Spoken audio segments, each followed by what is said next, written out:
Alright, welcome back folks to our Disco Elysium playthrough. Last time we played, we're still looking for Ruby. We still haven't found her. We did explore a bit of the west side and found the cryptozoologist. Sent him back to his wife. And then we told him that we would check on his traps, but unfortunately, they seem to have been damaged. We don't know why.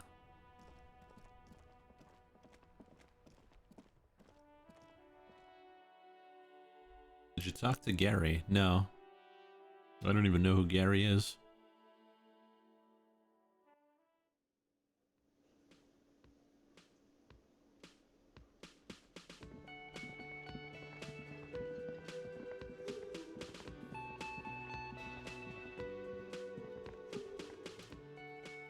Oh, sweetie, I don't even know how to thank you for finding my husband and helping him out. I hope we haven't been too much trouble for you. Just doing my job, ma'am.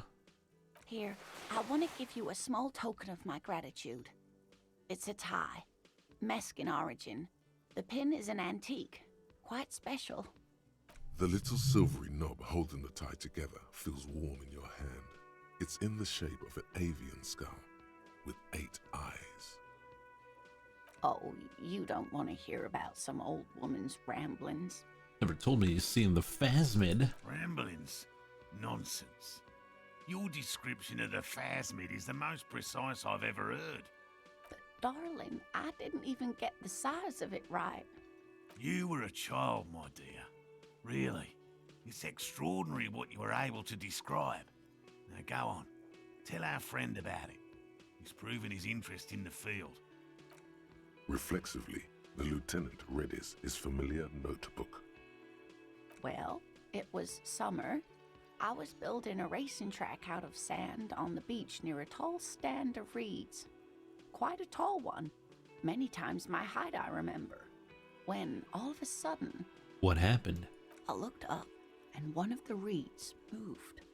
Not like a plant, but like a living thing. It stood up and looked at me. Its body unfolded like some antique toy.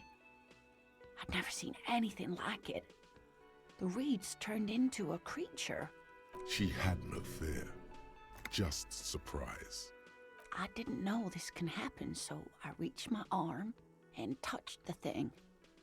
It felt just like a stalk of reed, but it moved, swaying, towering above me. After a while, 20 seconds, a minute maybe, it left, went into the reeds. Did you follow it? I tried, but I was only a child.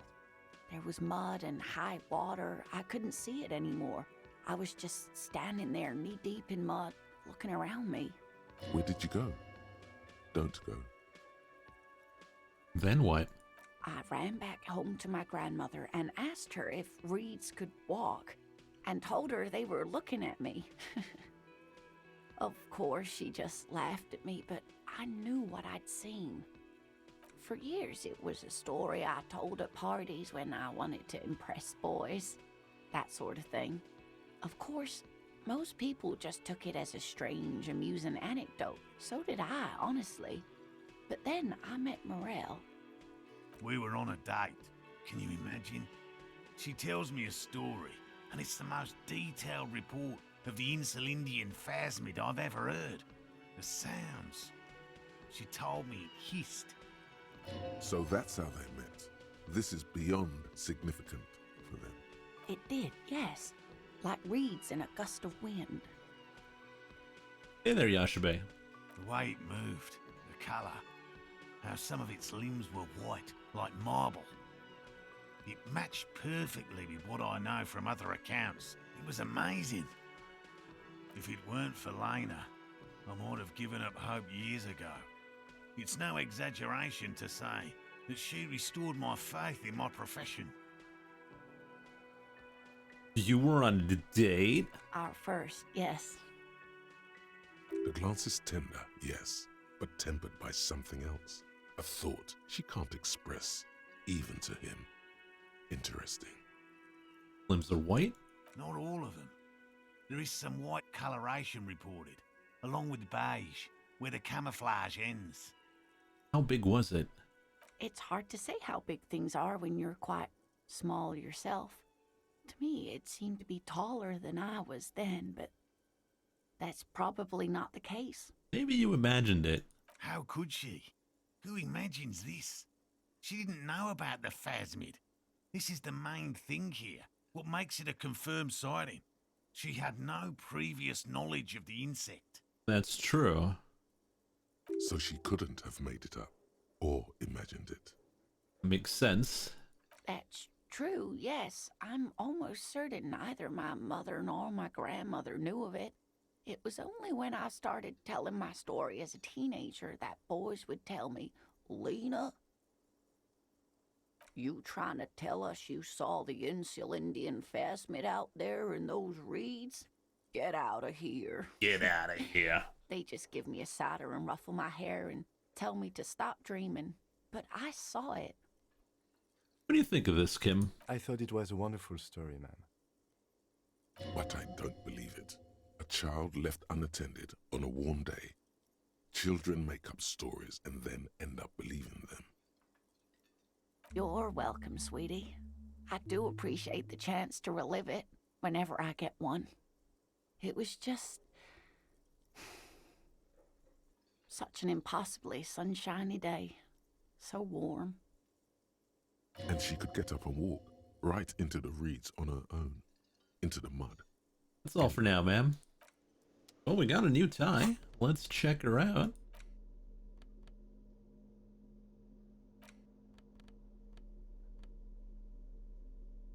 Inland Empire and Volition. Ooh, that sounds pretty good. Better than +2 drama.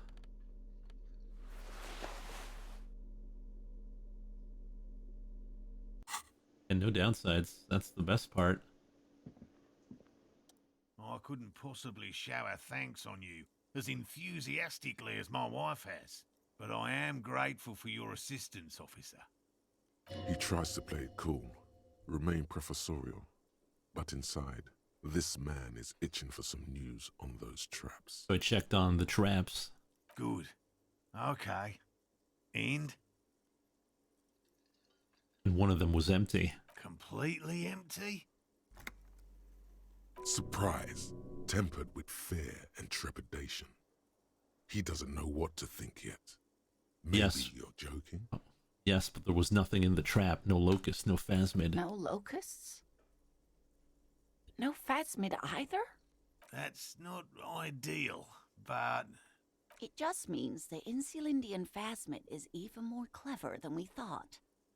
Of course, more clever. Oh, Kimball. Don't do that. You're dealing with a subject near and dear to their hearts. It might behove you to tread lightly. Lightly. yes, the Phantasmadeia picked off the locust and escaped. This is good news, though we'll have to reconsider the design of the traps, make them more secure.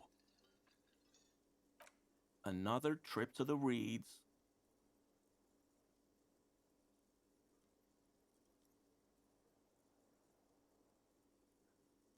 Are you sure you've exhausted all alternative explanations? Of course we have.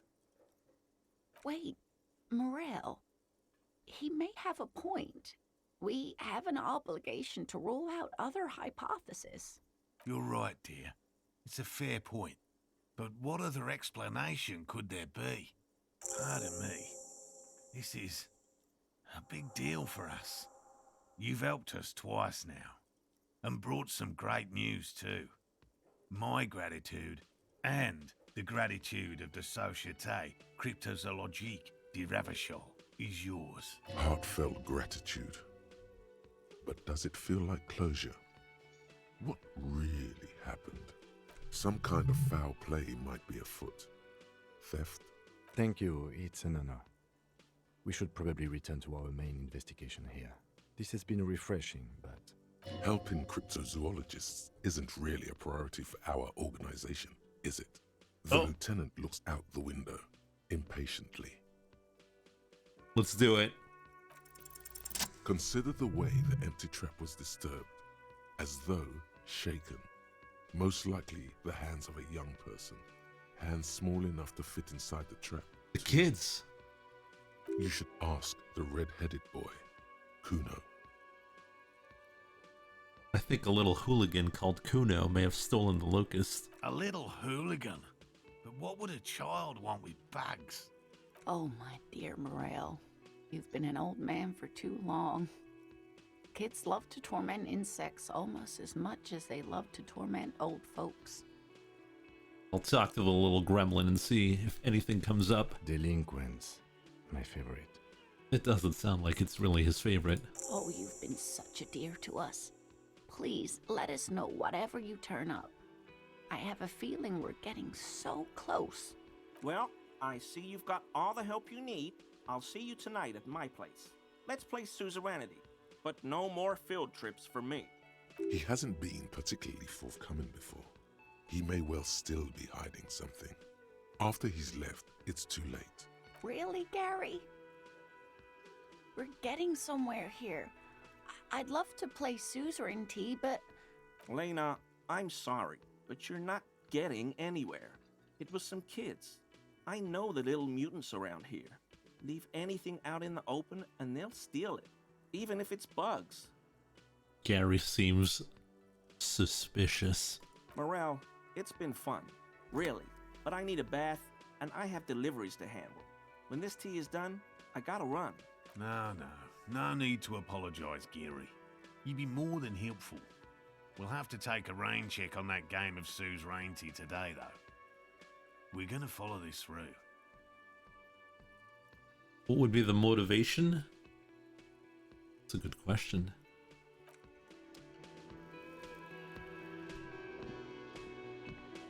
I really owe you one for getting us out of those reeds, officer. Finally got all that soot out of my hair. Name's Gary. Yellow Man. I mean, officer. The lieutenant raises his eyebrows slightly and takes out his notebook. Yellow Man, might this be the owner of that mug you found in the trash? This is something to ask him about, after a little probing first. Not a lover of the great outdoors? I like nature, just not this bloody coast. It's mostly drunks and degenerates that come here. This man respects authority too much to see you for what you are. Pretend thou art a sober man.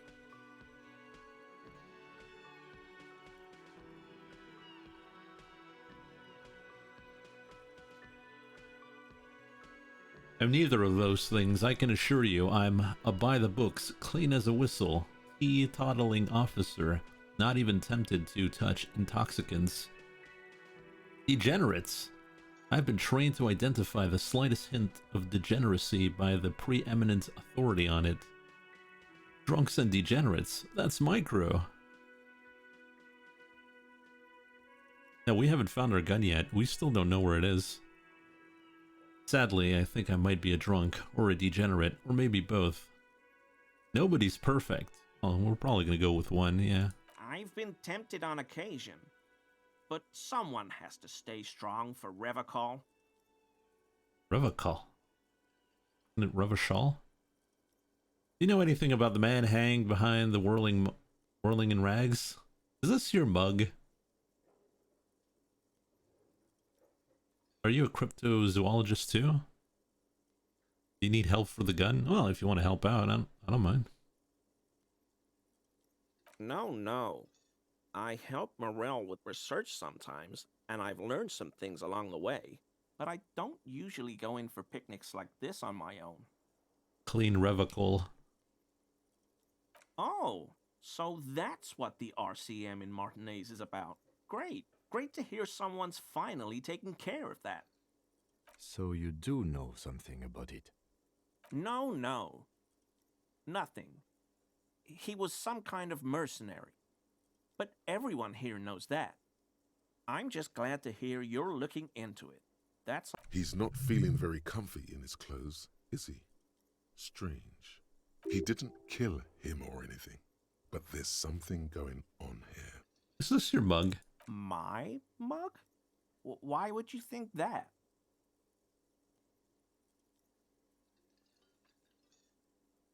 I can see you recognize it. It is in your eyes.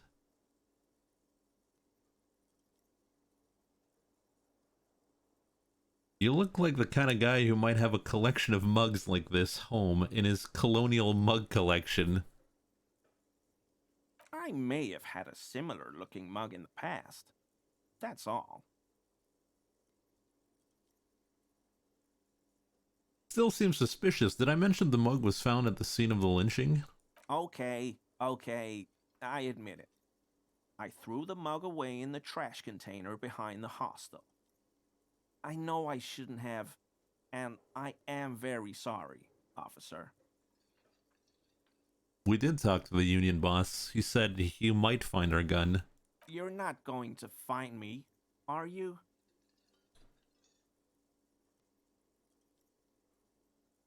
I just want information, Gary. Whew. Thank you. You won't regret this. I won't use another man's property to dump my garbage ever again. I don't know what got into me, really. Work has been stressful lately. Damn Koiko's price dumping us out of competition. What did you do, Gary? Nothing. Nothing. Just answering some questions. Helping out the law. Here we go. Start pumping that sweet info.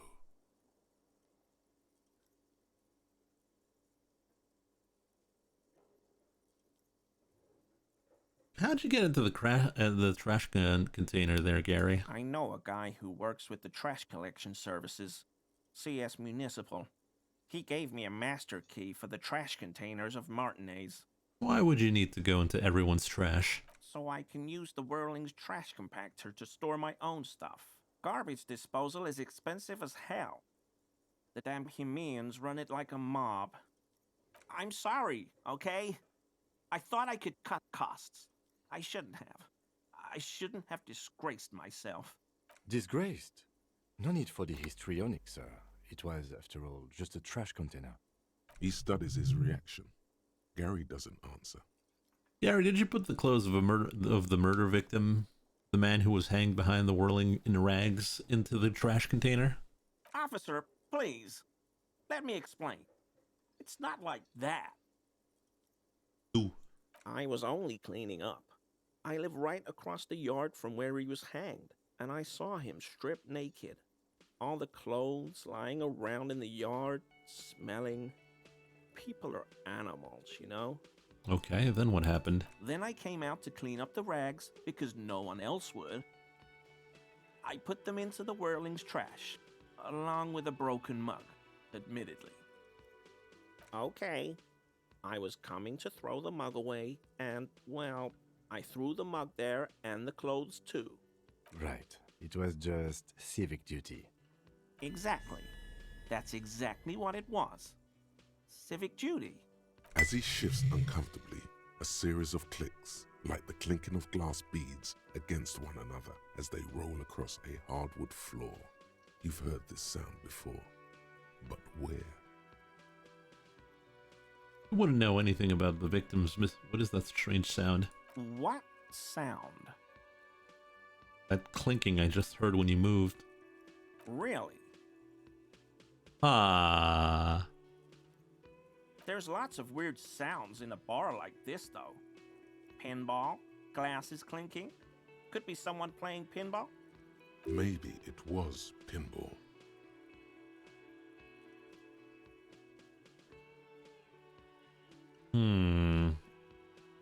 Know anything about the armor?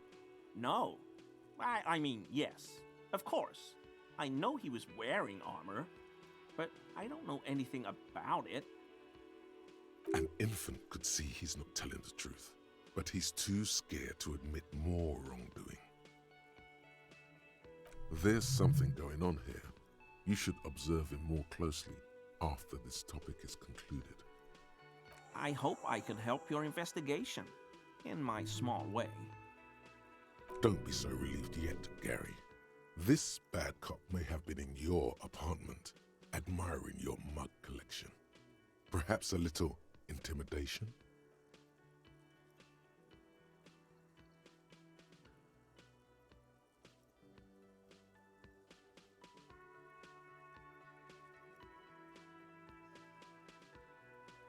Don't be so relieved yet, Gary. This bad cop may have been in your apartment admiring your mug collection. 30% is good odds, but I think we might, you know, put him on edge and get it even higher.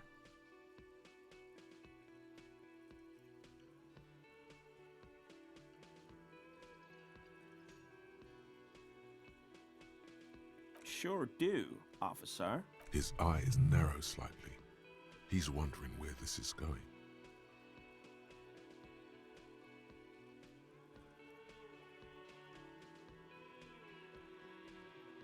Have you found your door open lately? Mr. Clare must be very angry with you. I think I broke into your apartment. I'm very sorry.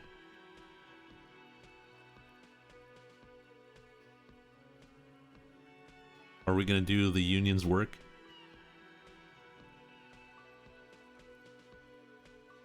Uno? In my home. Yes.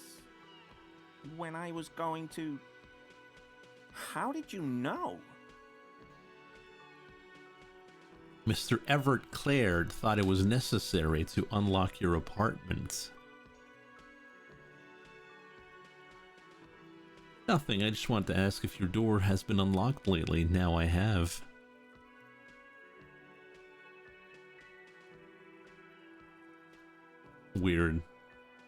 Weird answer, but it could work.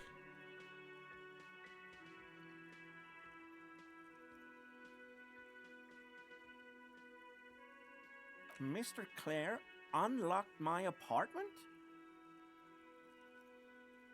No, I did, per his request. Don't worry, I didn't go in.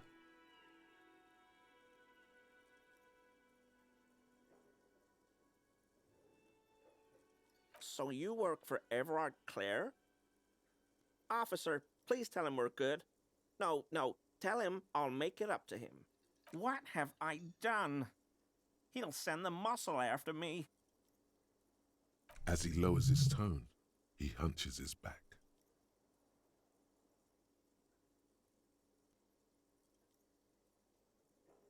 Really, I don't even know what it was about. I just opened the door. Yeah, I don't know what it was, but he doesn't like you. Try not to yourself, Gary. It's just an open door. Nod grimly. Our discussion on this topic is over, Gary.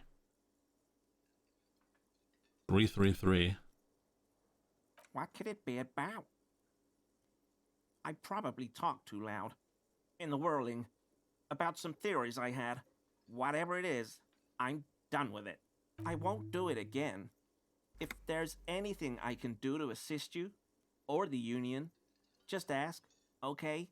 I'll try to help if I can. This scared him proper. He's positively melting from fear. Has to prop himself up with a lot of anger to keep it together. The weather vane has turned. He cannot be unturned. He clearly liked his squirming. He may See? even have changed his mind about the whole door opening operation. Alright, let's try the composure now. That shirt looks very uncomfortable on him. Look at the buttons, barely keeping that thing together, as if something is ready to rip out from underneath. This massive musculature, something worn underneath. Yes, like a piece of ceramic armor, for example. One that makes a clicking sound when the plates meet each other, resembling pearls or marbles, stolen from the corpse in the yard near where he lives. I see you're a connoisseur of high quality combat gear. I knew you'd figure it out, officer. I'm sorry I didn't tell you at once. I was ashamed of what I did. And I didn't want you to know. Give it up, Gary. We're not detecting falsehood, sire. He's gearing up to admit the truth. This shame is surprisingly sincere. Gary, what's going on? I took the hangman's cuirass. I didn't mean to. God damn it, Gary. I know. I know. Shame on you. Give the cuirass to the officer at once. Gary didn't mean to interfere with your investigation, officers. He's just thick-headed and poor as dirt. But he's always helped us, given us a place to stay, and he's followed Morel into God knows what jungles. He's a loyal friend.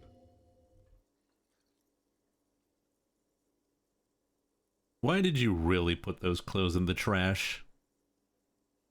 Everyone was picking those pieces off him, and I was watching them do it. And they'd scattered his clothes all over the yard. Everything was smelling. So I went there to take out the trash and started cleaning up. All those rags on the ground, him swinging up there, and I had a lapse of honor, sir. I thought, he's a foreigner. They all say he wasn't from here. Only the cuirass was left. So I stripped it off him. It was early in the morning. No one saw me. I took it with me. It was a mistake.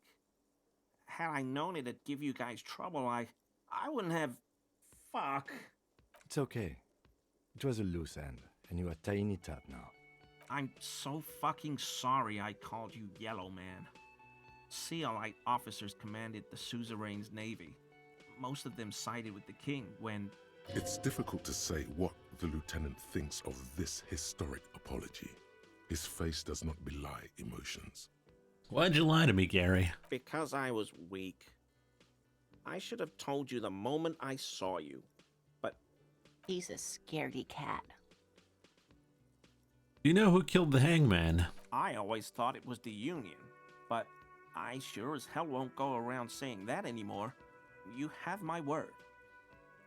I don't know, and I won't be running my mouth on this subject anymore. This is all he knows. Give me the armor, now. He sighs again, hangs his head, and unbuttons his shirt fully. A cuirass that matches the dead man's boots comes into view. Soon it is in your hands, smelling of his sweat. But so light to hold, like a bag of cotton. This is it. This will protect your mortal shell. Don it and live. Okay, Endurance. We'll do it. Yes, absolutely. I will never do anything like this again. I won't mess with Mr. Clare either. You have my word. All right, thanks for cooperation. Oh, here we go. One more door. There is no way to open the supply depot door. Accept it. You cannot open all the doors. You have to integrate this into your character. Some doors will forever remain closed, even if every single other door will open at one time or another. Maybe to a key, or maybe to some sort of tool meant for opening doors. But this one will never accede to such commands. A realization crucial to personal growth. Crucial. Oh. Not a great one, though. Yeah, -1 half-life.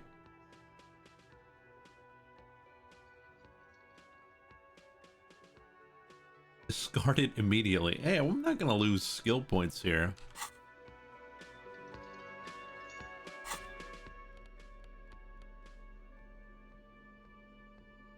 So, gain threshold, volition, and empathy would replace our shirt. -1, a +1 to logic. Our logic is now +3.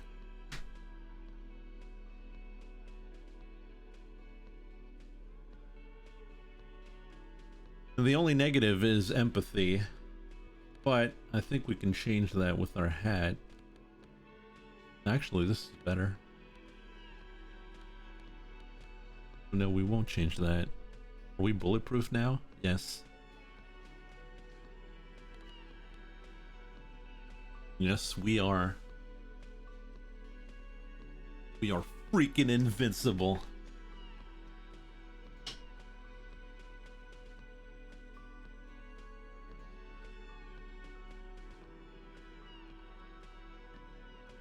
All right.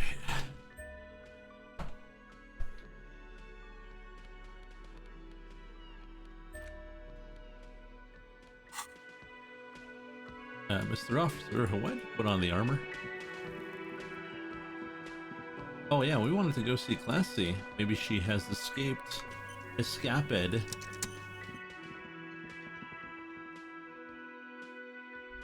The hobo cop you once knew no longer exists. Now we are Mega Cop.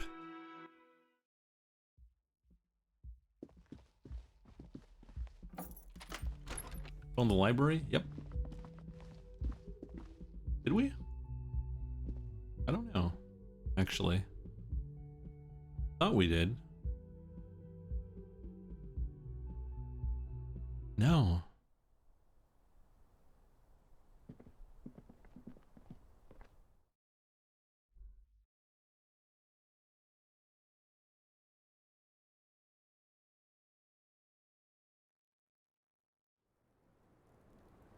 Oh, she's still here.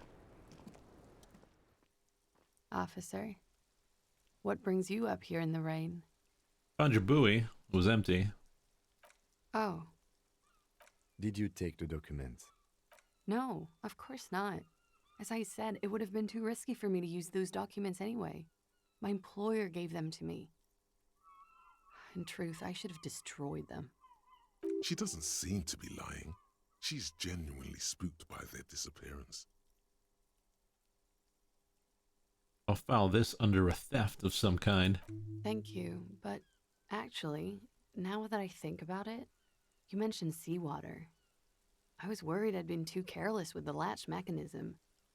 The documents were probably just washed away. Why do I feel like you've won here? I really don't know, sir. I certainly don't feel like I've won. I feel like shit, sir. All the time. She smiles, a bitter little smile. She means it. But this turned out well for you. You've slipped past all suspicions. Or you're right. Drama is compromised.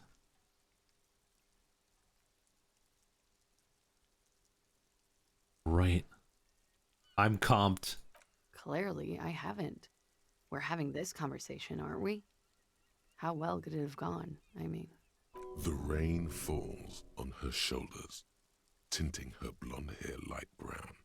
It smells of industrial pollution and brine. I'm stuck in Martinez just like all of us. I've been up here for I don't know how long now. I like to call this my rooftop containment facility.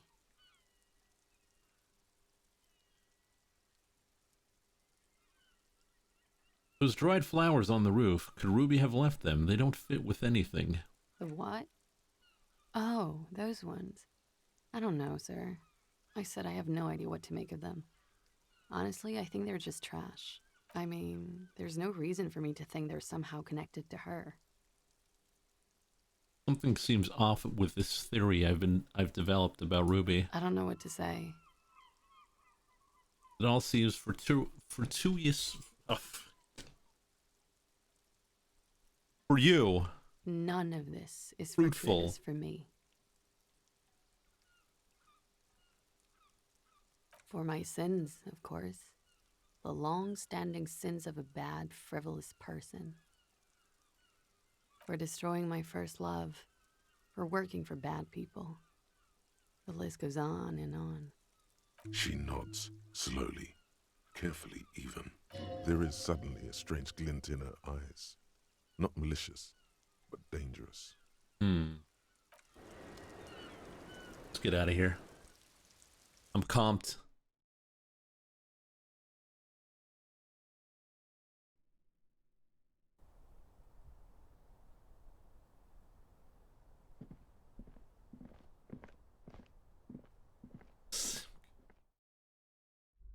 Can't say that on Twitch. Gonna get yourself banned.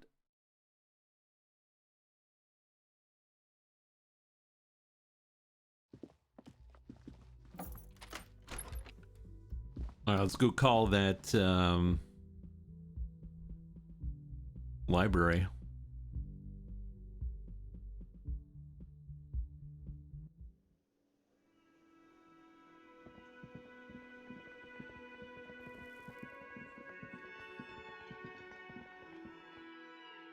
Maybe we'll go see Everett.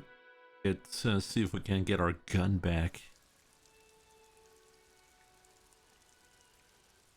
Everett, whatever he's called. The big guy. Inside, you see a set of steering levers, a radio microphone. This is Precinct 57. How may I assist? Hold on, officer.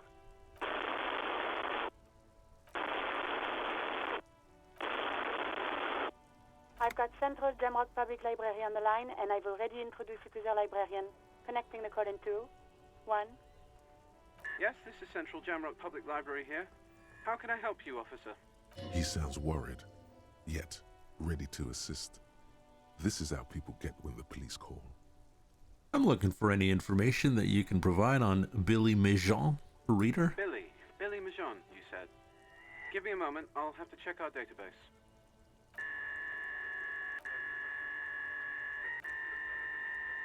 On Moreau Drive in central Jamrock, in a darkened hall lit by orange desk lamps, far away from the noise outside, a middle-aged man taps commands into an old radio computer. A printout falls on the desk. Behind him, a lonely reader scours some dusty bookshelves, looking for a paperback. Yes, hello, are you still there? I found Billy Mejean's home address, is that alright? No phone number, unfortunately. They're too poor to have a phone line. Oh no. Yes, home address is fine. Here we go, sir. Rue de Saint-Ghislain, 33B, apartment number 20. It's in Martinez, I believe. Cape Side Apartments, it says. That's all. That's where the smoker on the balcony lives, isn't it? Have any other information? It says here that they returned their last book just a few days ago, but I wasn't at work that day. You know someone who was? Marie? Marie? Do you remember a reader named Billy Mejean? They returned a Tybalt book the other day. Yes, it was my colleague Marie. She said that it was Billy's husband who returned the book. He also asked for this new sci-fi release, Lowe's Radio City 87, but we don't have it yet. Good. You have a name now. Oh. Can Marie describe what the husband looked like? Marie? She said it was an older man, and that she's pretty sure he'd had a drink or two the last time she saw him. 1 second. What was he wearing? Sorry, Marie wasn't really paying any attention to that. You know the husband's name? Sorry, no. Marie only knows him by sight. Billy Mejean is a woman, not a man. How did your colleague know that it was her husband? Marie knows Billy. She's been working here longer than me. Sometimes her husband returns some books for her. And then goes for a little drink later. On the lookout. Thank you. Happy we could help. Goodbye, officer. Anything else you need from me? That's all for now. Over and out. In the cabin, you see a We can go check the apartments, but let's go check for a gun first.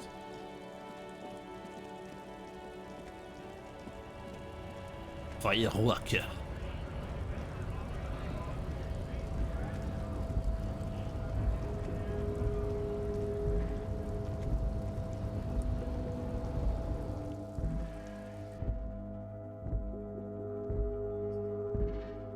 Not talking to Sylvie. Why would we need to talk to Sylvie?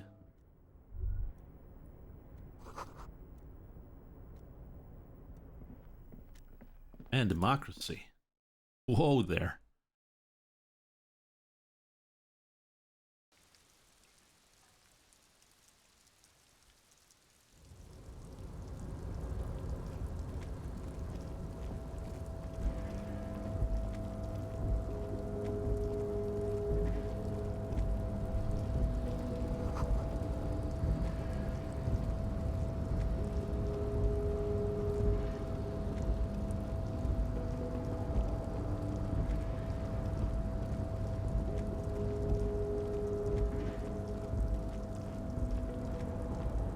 Where's my gun, big guy?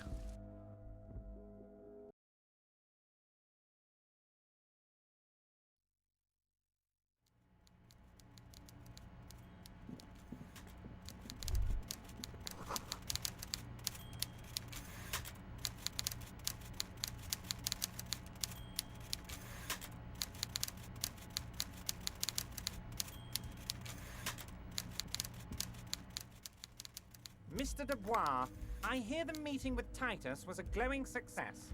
That's such a relief. Titus can be a handful sometimes. Now, what can Everard Clare do for you today?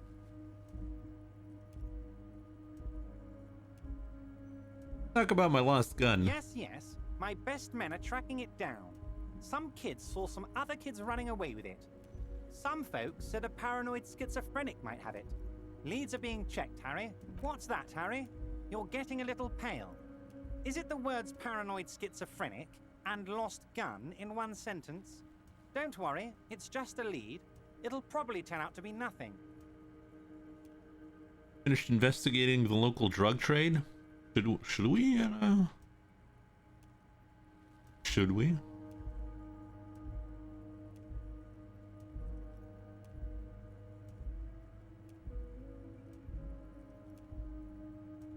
I don't know what that means, Harry, but I love it. I love your initiative. Knowing you're out there keeping things running lets me focus on the big picture stuff. Don't even tell me what was going on. Alcoholic brew? Stronger? Stopped it? Strike? I'm just gonna let you surprise me, Harry. Oh, the signatures. Right. We didn't mail the signatures though. We'll have to do it. I don't know if we got all the signatures though.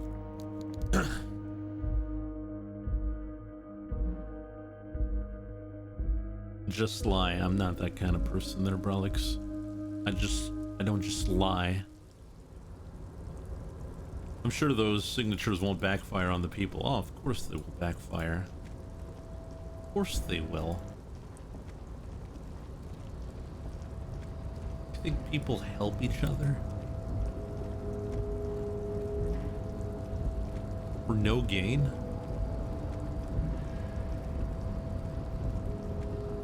It's probably has eyes everywhere besides, so I doubt that he'll believe that.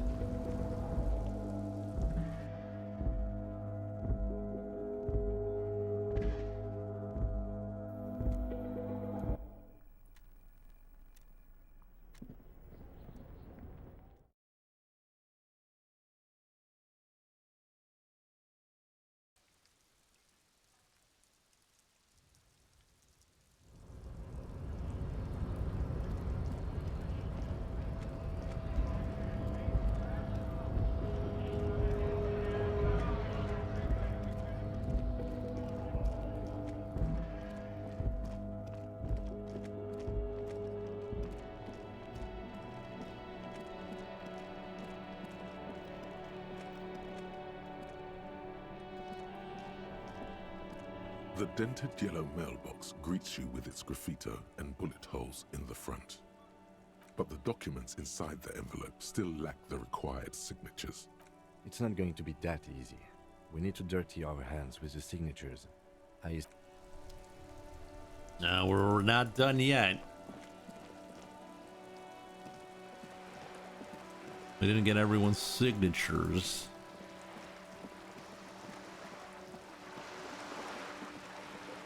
Not gonna kick the mailbox. The mailbox did nothing wrong. Look at that. Beautiful.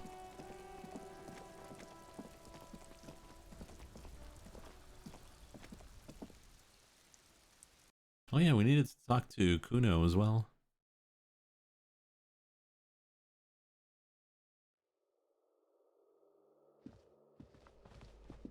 Wonder if the old man is still alive. Yeah, he's still kicking.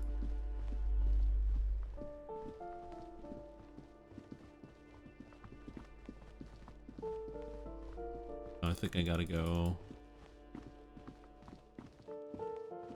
to the balcony.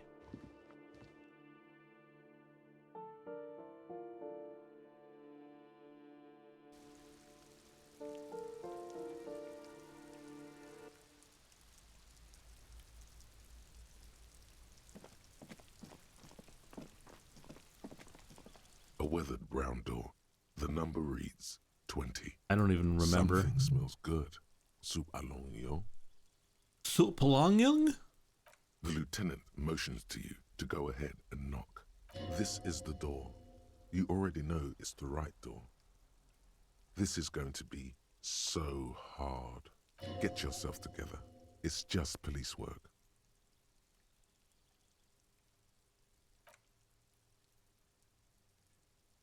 Hello, who is it? And someone turns down the radio. Get the lieutenant. He gives you a short, encouraging nod. Is this Billy Méjean's home? This is the police. Please open the door. The police? A moment, please. Give us a moment. Tidying up. Nervously. There's fear in her voice. Come on in. The door's open.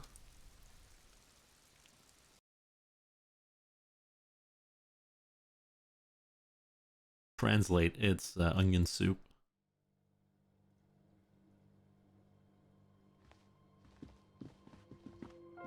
Hello, I'm Billy. Would you like something to drink? Tea? Lemonade?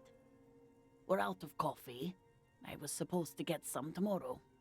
The lieutenant has taken off his foggy glasses and is busy cleaning them in his handkerchief. For Oh now, no. You're on your own here. Kim, you're making me drop the news. I can't believe it. He must feel vulnerable without his glasses. Is this why he's letting you take the lead? I'm not really here for the tea. Is this about Victor, my husband? Is he in some kind of trouble again? Oh, I can come pick him up in the station if that's what. No, this is something much worse. Is he in the hospital? How bad is it? It's like ripping off a bandage. The least painful way is to do it straight away, without stalling. let's do it. You've done this before. Just keep your focus. Ma'am, I'm very sorry to say, but your husband, Victor Méjean, was found dead on the Martinez boardwalk. What did you say? A great and terrible spike. The blood freezes in her veins. Your husband, Victor Méjean, is dead. I'm very sorry for your loss, ma'am. Oh. Oh. But he was just... But he was just here, alive. We understand this comes as a huge shock. I want you to know that me and my partner are here for you if you have any questions. Take your time, man. What happened to him?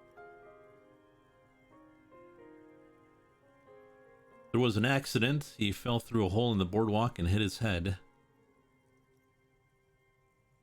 It's still early to say, but at first glance, it seems like he slipped and hit his head. We'll go with the first one. Or two, yeah. Was he drunk? Alcohol may have played a role, yes. We don't know yet, but we'll let you know when the results arrive. Yes. Don't leave her with questions. Well, probably one. One is the most,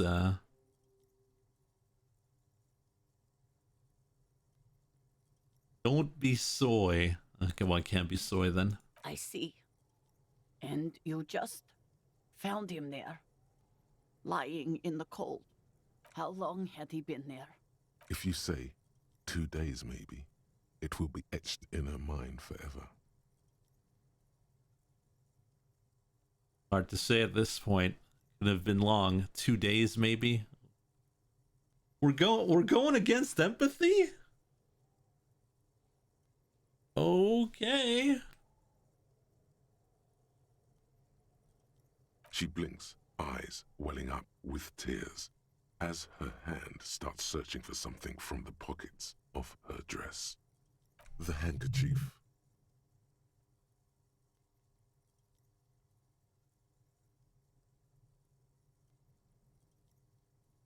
Don't give her the lieutenant's handkerchief. It's too special.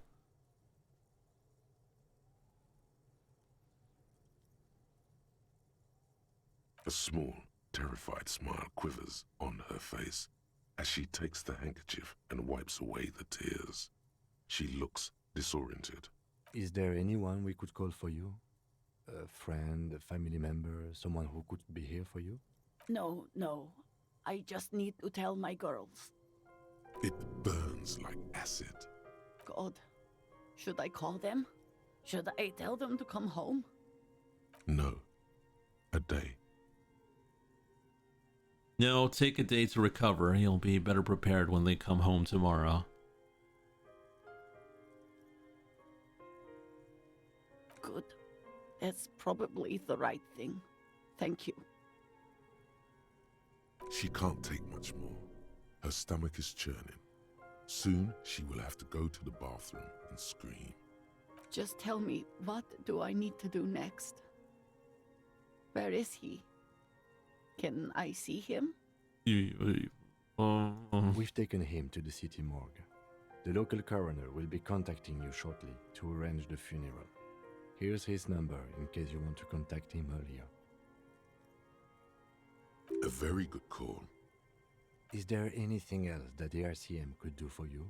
No, I'll call you if something comes up. I'm still... Thank you. Thank you for telling me. I'll call if...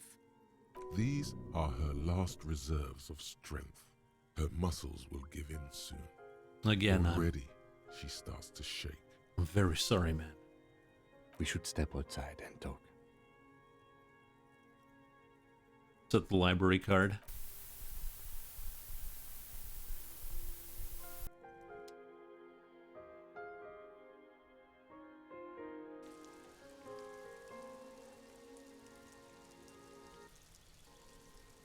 Oh, Kim wants to talk. Oh, buddy? You did well.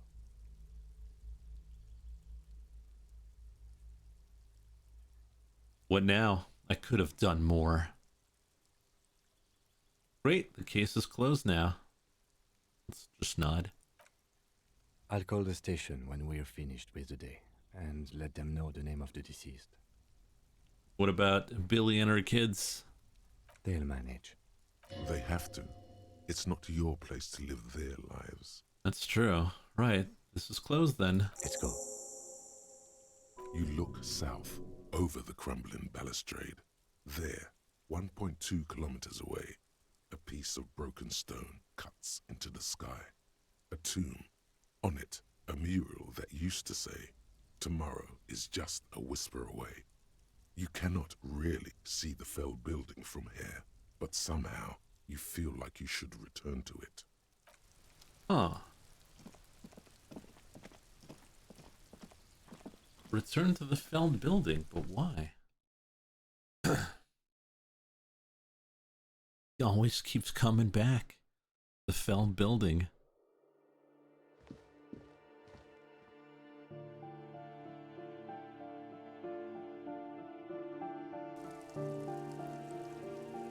Surely nothing important there. Yeah, you're probably right.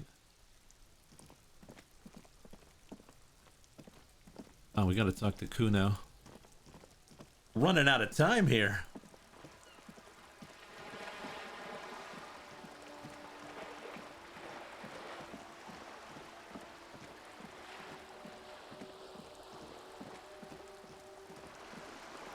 Do it faster then. I'm trying.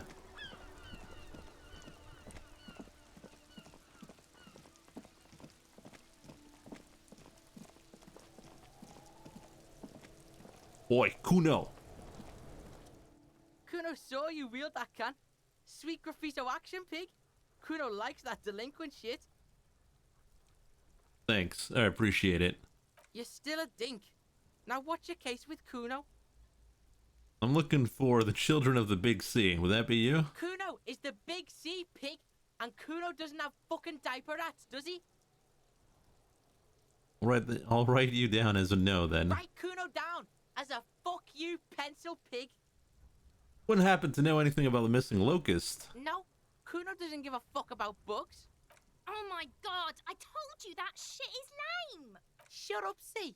Now they're gonna take you to lame prison! She sounds like she's about to cry. out of disappointment at Kuno's newfound lameness.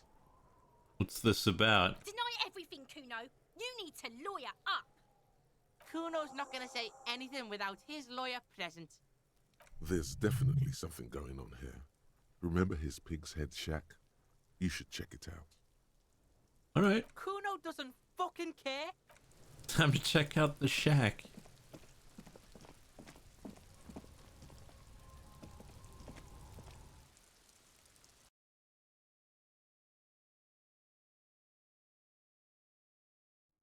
I'm gonna go to lame prison.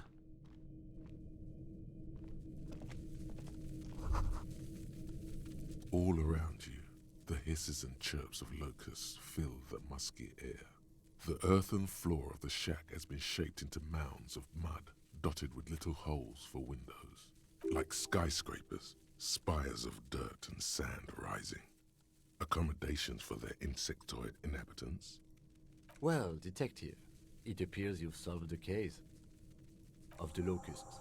For the missing locust case, which is a sub-case of the imaginary insect case. So at least that's going well. I'm being so sarcastic, Kim.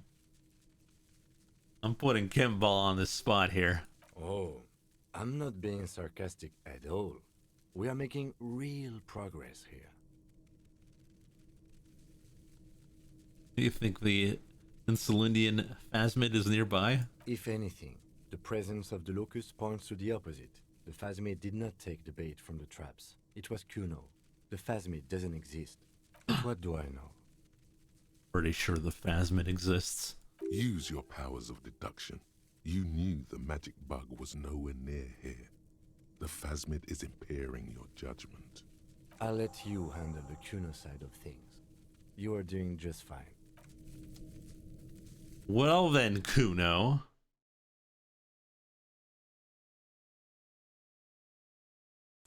We need to talk.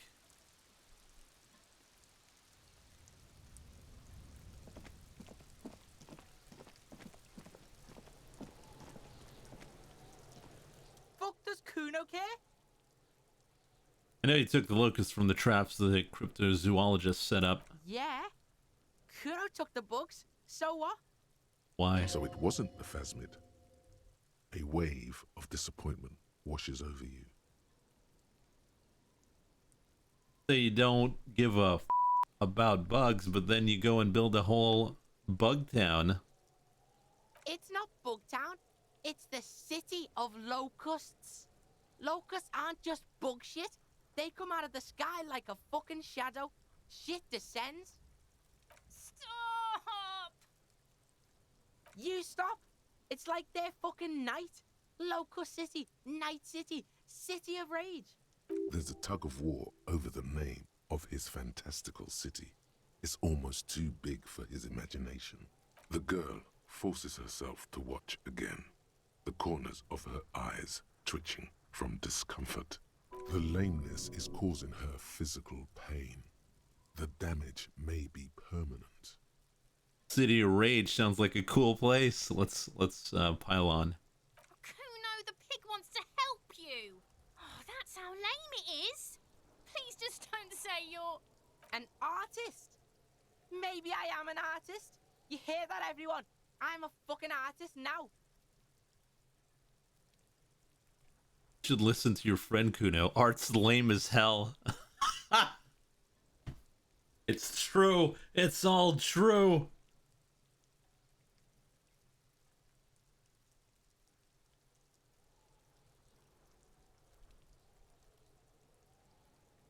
Oh my god, Kuno! He's gonna make you totally lame in, like, 3 seconds. Don't let him, Kuno. Yo, fuck you, see? Kuno can be what Kuno wants to be. Kuno's his own man. Kuno's free. Kuno made himself into Kuno. Kuno can make himself into anything. Kuno can make himself into a pig if he wants. Kuno can make himself into a... Kuno doesn't give a shit. But don't make yourself into a pig, Kuno. You'll have to take me away. So that's what this is about.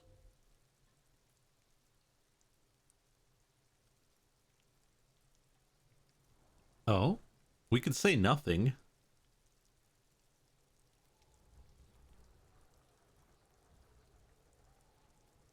Without a word, she disappears entirely behind the fence.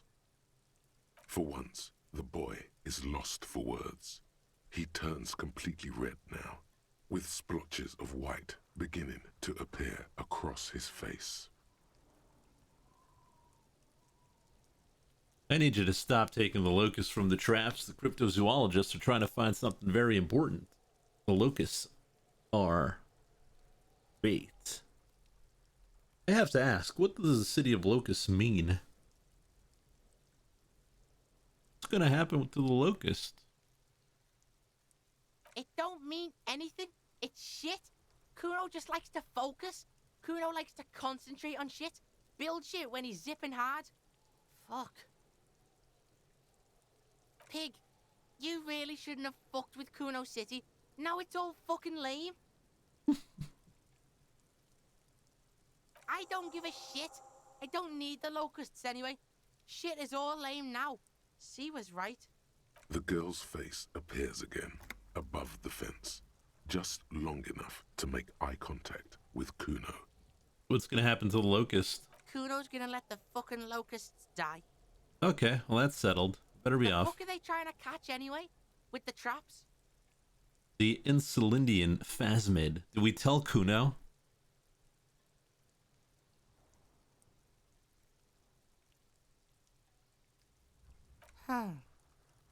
He recognizes the name.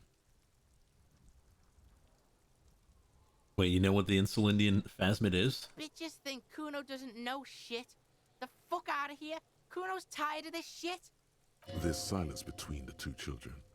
They're not saying anything to each other, nor looking in each other's direction. Oh, all right. C needs to know.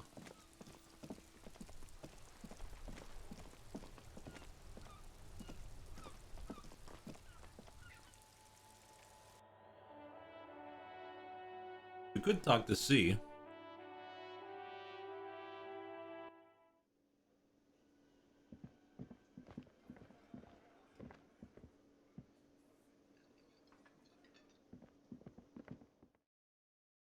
You're gonna leave just like that? What do you mean? What do you mean?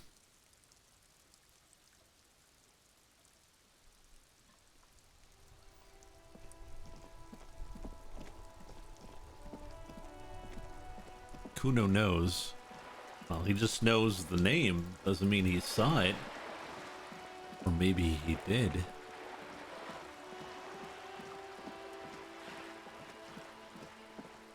Or maybe she did. Pig broke out of the pig pen. Fuck off before you shit on everything. Is it you? Are you the child of the big C the wind told me to find? Pig wants to know who I am. I'm the biggest fuck you of your entire life. Go on and get Piggy. Think Kuno lucky. I swear to God, Relics, you're gonna get un-VIP'd so quick. Your head's gonna spin.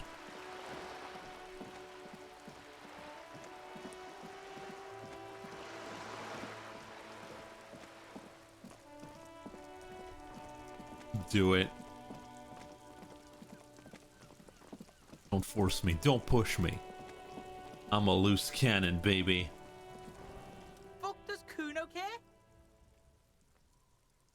Huh? Kuno doesn't.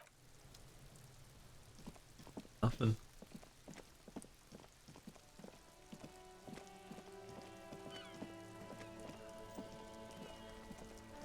When was the last time you talked to the boomers? The boomers don't want to talk to me. We've lost their ball.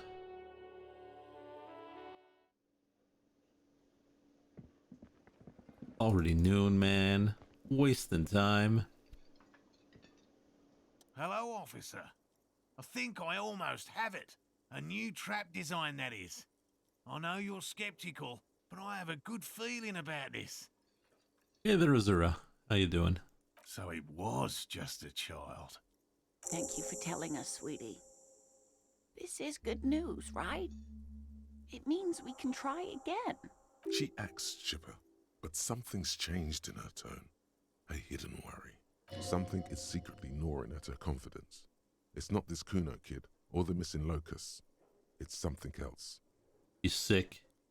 Yeah, you're right. We just need to restock the empty trap. Then we'll need to inspect the traps one more time. And then maybe we can. He has a 38-degree fever. His resilience has given way. Darling, I told you to take it easy. You're getting sick. Maybe it's time to go home. You're right, you're right. We can come back next season, when it's warmer. More cardio. Let's do this. Man, I'm really feeling this is costing me time on my main investigation.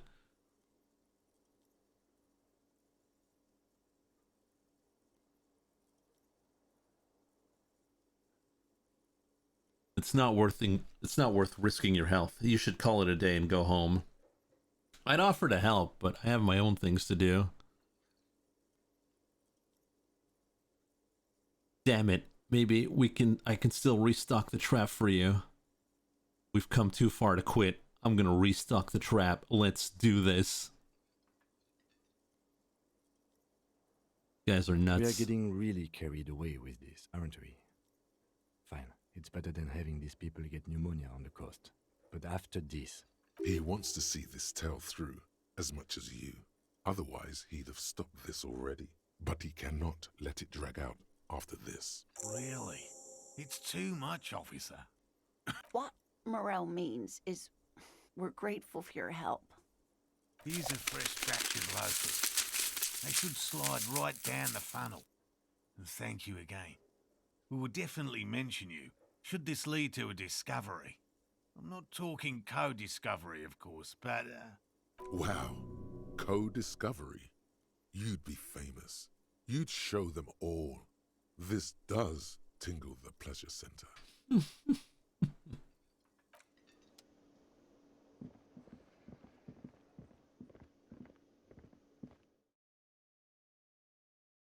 Finally, we'll have the respect we wanted. No, the respect we deserve.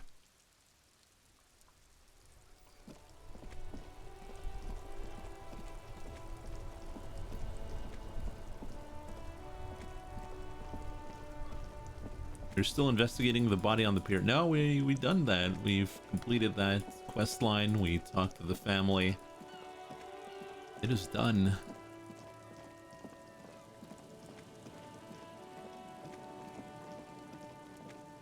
Was a trap around here, right? Where was the trap? That's right there. The trap stands empty amongst the reeds. No insect sounds or movement. Fantastic. The locusts, dazed from being transported, slowly begin to acclimate to their new surroundings. They're not really going to get the chance to get comfortable here. Good. Now that's done. When do you think we will return to our impending apocalypse of a murder investigation? Don't answer that. It was a rhetorical question.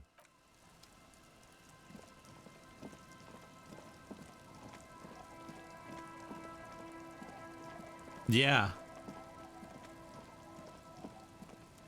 We're no longer the dazed cop we once were.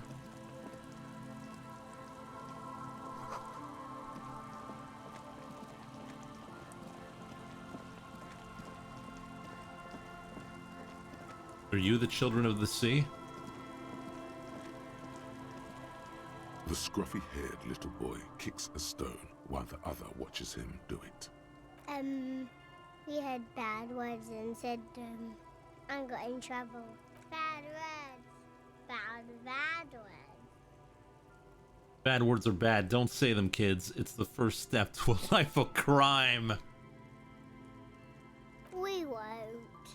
We learned. Where'd you hear the bad words? We just heard funny voices. We thought the voices were funny. We said what they said, and then we got in trouble. Radio? What's that? We just heard them in our head. You mean heard them in your head? You know, I heard people talking, except just in my head. What'd you hear? It was like, it is time at last. My nasty speed freaks. Our brother man is about to grow up. DJ Flatios, Big Boy Davey or Single is here. Buckle up, cause this is the fastest track that you're ever gonna hear. Turn up the volume. Blow those speakers out. Now here's no. Don't say bad words, stupid. A word when you're done. The boy draws a jagged rock. Oh, who wants to talk? What's up? Detective, about what the twins had to say. I believe they heard something. And given the poverty of this part of town, I don't know how they could have heard the radio. I don't know how they heard it, but I know the station they imitated, so they must have heard it somehow. Speed Freaks FM. Yeah, local station, known for its kinetic music and aggressive style. Sounds like a good time. Yeah, anyway. Weird as it is, the situation is not connected to the murder. This isn't our business. But it is related, Kim. The wind told me so. The lieutenant says nothing. An ocean breeze blows in strong.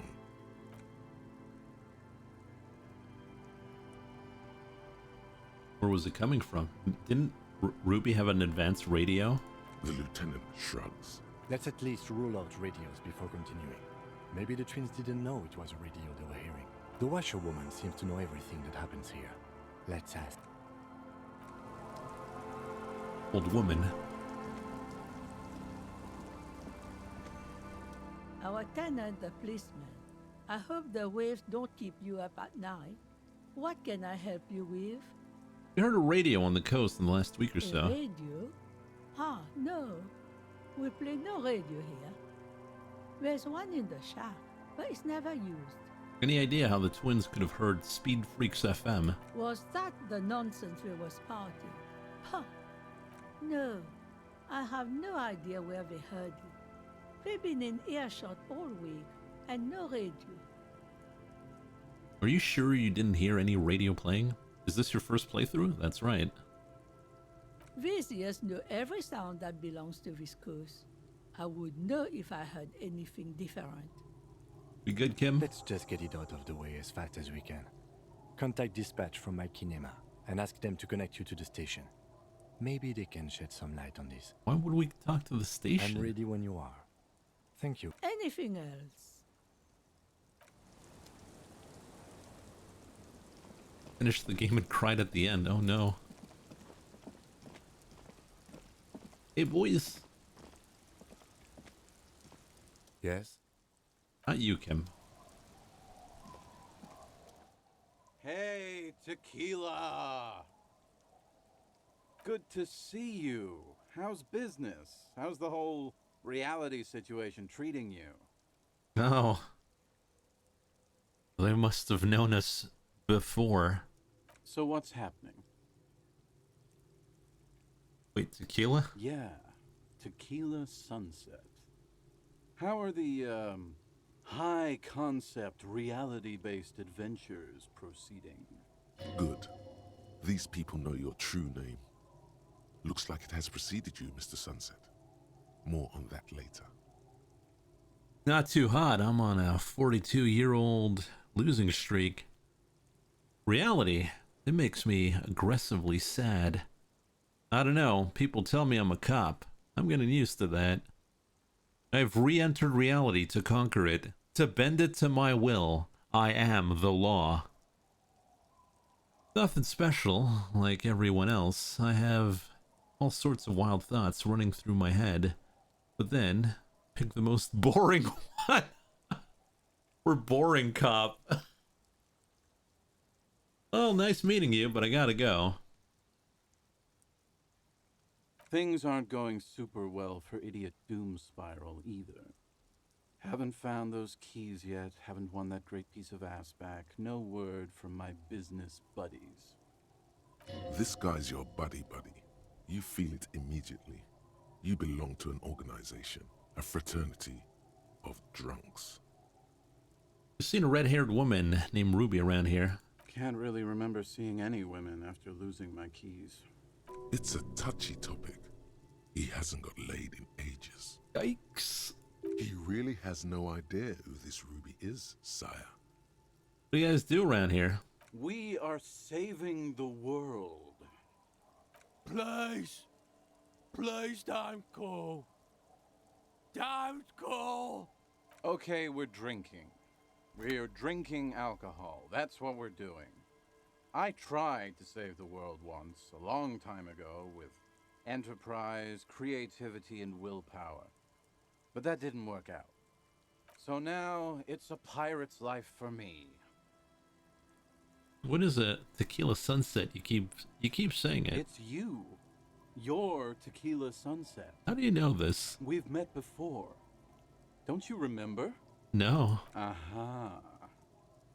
Do you want to know how Tequila Sunset came to be? Oh, yes. Tequila Sunset. Something ominous there. For some reason, the name tequila fills me with foreboding. Maybe I shouldn't learn what it means. You think you feel bad now. Wait till you've heard the story. Oh, no. No. You need the wisdom. Let's do it. Let me take a sip to moisten up my cords. Tequila Sunset rolled into Martinez last Friday. And by Tequila Sunset, I mean you. The man, the myth. Was I alone? Hey, let's not jump ahead of ourselves. This is your story. Stop interrupting. You got here on Friday to solve a case, hoping to be the early bird who gets the worm. And by the worm, I mean the buzz. Because as far as I know, all you did was get piss drunk. Word on the street is you went around the local hostel telling people that you're a police officer, and that it would be really fucked up if you shot yourself in the head right in front of them. That's pretty high concept if you ask me. Does that sound like something you'd do?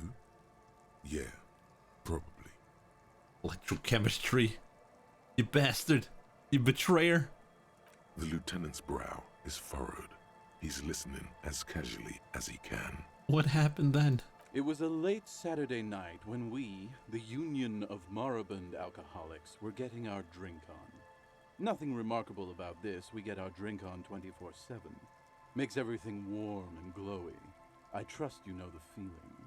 One moment we hear the sound of a motor carriage revving up somewhere on the plaza, followed by a series of dings and bangs.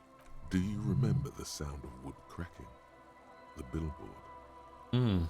Naturally, loud noises pique the interest of anybody owning a pair of ears. That's just the reality we're in. I want to get off this story train. Naturally. Anyway, there was a brief silence. A gasp of silence, if you will. Followed by a real commotion. We heard the carriage careening towards the coast at top speed. Sounded like someone jumped the canal. We grabbed our brewskis and rushed to the jetty. Never underestimate the speed of an alcoholic. What we saw was a sight to behold. A beat-up police carriage containing you. Right there on the beach. You revved the engine and screamed at the top of your lungs, "The time hath come!" So, naturally, being the curious cat I am, I asked what time hath come. To which you replied, "The time hath come for Tequila Sunset, the end of all things." Oh god, what happened next? Say nothing. It's more dignified that way.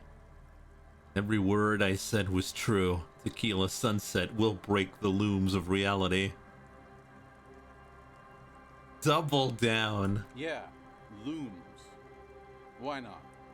Then you jammed the pedal and plowed right off the jetty and through the ice. Your hands cramp on the steering levers. We ran towards the ice whilst you crawled your way out, miraculously unhurt, covered in seaweed and shit. like some kind of sea monster. When we finally got there, you were sitting on the beach crying. You said that your badge and uniform were in the car. It was too late to get in there, though. The carriage had sunk too deep. Recognizing a brother in need, we offered our condolences and invited you to party with us, which you naturally agreed to. What else was there to do? Thank you, brothers, for your helping hand. We asked about the whole tequila sunset thing, and you told us it was your name now and insisted that we all call you that from then on. My real name is Harry. Nice to meet you. Yeah, we have talked to Mr. Everard. Sounds pretty good. Yeah, I agree. How long did we party for? Hours. It was an all-night drink-a-thon. Then, at some point, I think it was Sunday morning, you got belligerent and wanted to talk about Revacholian women. How they're beautiful and also whores and so on. How one of them fucked you real bad. After a short while, you crossed the event horizon, looked sullen, got up, and left without saying anything. Wow, that's quite a story. Damn it, Kimball. Yeah, I bet Tequila's a fucking legend around the precinct. You must be proud to work with him. If you only knew. Did I mention losing anything else? Beside your gun and your badge, you said something about your hope or heart or something. To be honest, the details are a little hazy. In retrospect, I guess you lost your motor carriage too? That's a big one. Did I say anything about my colleagues? You told us that they were a bunch of fucking losers whose main interest was cramping your style. It's more like you were cramping theirs. No specifics, though. It was more about you that night. You were the star of the show. Did I say anything about the case? Yeah, you said it was no biggie and that you'd solve it in no time. And that you didn't need anyone to do it. You're doing it solo now. A lot of cops go solo and hermit once they reach that level of alcoholism. It's not meant as a joke. He's sorry for the hermit cop. Oh, no. We talk about politics? Yeah, you kept talking about how the coal mine owners were fucking us all over, just like that woman fucked you. I didn't agree with you, by the way. The spectral hand of the market makes sure everyone gets exactly what they deserve. To get a read on what kind of cop I was. You said being a cop was real boring and that there was no reason to talk about it. You also kept pausing to knock the heel of your hand against your temple, saying, boring, boring, boring. This might give us a morale hit. You were pretty vague about it, but you kept saying you got fucked real hard, and that we've all been fucked too. Please, don't open that door. No one's fucked me. I do the fucking around here. Abigail! It seemed pretty painful, to be honest with you. If I had to guess, I'd say you're still working through some shit. It's a hard thing for a man to confront his past. That's why I avoid mine at all costs.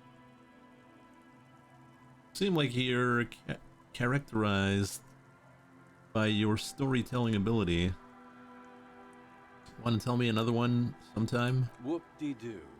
So now I'm a fucking storyteller. Right. Why not? Better than a beach bum. You want to tell me how you became Idiot Doom Spiral? It depends, really.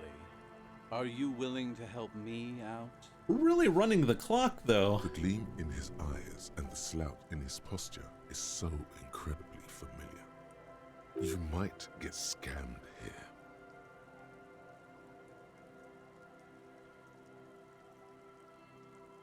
You want booze, don't you? I don't want it, man. I need it. Can't tell stories without it. Dry stories are boring, see? So, have you got anything for good old Idiot Doom Spiral? A bottle for a story. Seems fair to me. Not now. That very well might. We got You stuff too. to do. These are our stats. 3, 3, 3, 4, and 3. And, yeah. And these are our thoughts.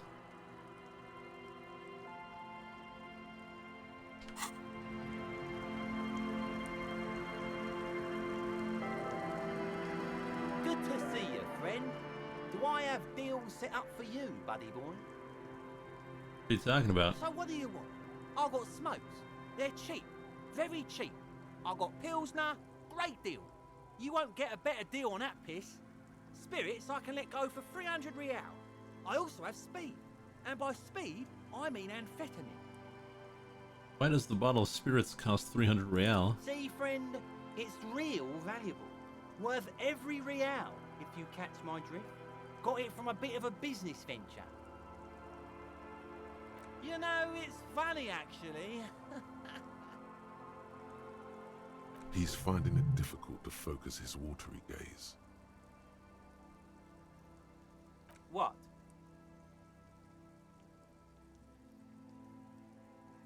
What did you think was funny earlier? This guy. Conversation might bring a discount, no? Where'd you get the bottle of spirits from? Oh, this is medicinal spirits. The good stuff. Got it from the doctor's office. I got one of those scientific ampoules a few months ago. Torpedo, they call it. It's supposed to keep a man from taking a drink. Didn't stop me for shit, that's for sure. 5 lemons with half a pack of butter and you're good to go. Half a pack of butter. Sounds dangerous. It was. In a week, the goddamn kidneys started giving me all kinds of help. Finally, the missus took me to a private doctor's office. Not a charity, the real thing. Those arseholes charged me 4 real to remove the damn thing. But I came out on top after all. Have they no shame taking money for a service they provide? But the idiots left me alone in there. Now, I used to teach high school biology. I know what doctors use to preserve dead thingies. It's like 3 cans of this blue medicinal stuff from the back room. Threw the snakes out and voila! What's left is this beautiful blue stuff. 98.7% almost pure alcohol. 2 I already sold to these fine gentlemen here. But this last one is yours for 3 real, if you want it.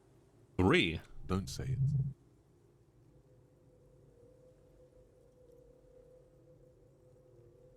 Yes, think it will prove useful. 3 real and it's yours, friend. The deal of a lifetime. Well done. You got it. That's a much more reasonable price right there. Just make sure to enjoy that one, friend. In the civilized world, it's a custom to tip the shopkeep, friend. But come back anyway. All right, we got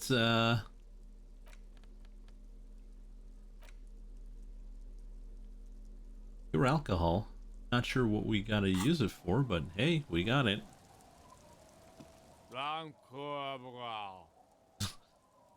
Sounds just like me. The noxious odor emanating from the drunken man is strong and familiar. Don't you call her? Yeah! Don't call Abigail! I am the law. Abigail. Oh, Abigail. It's making me uncomfortable. The dozing man. He might attack us as he's drunk and crazy.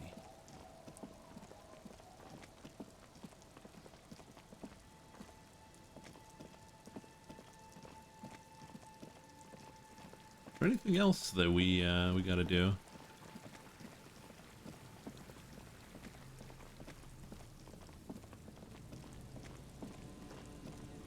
Wasn't there people that needed to sign a paper? Oh yeah, we wanted to come here again. No, not this one.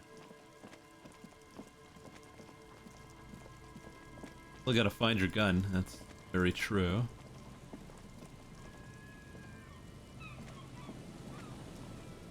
All the traps are stopped now.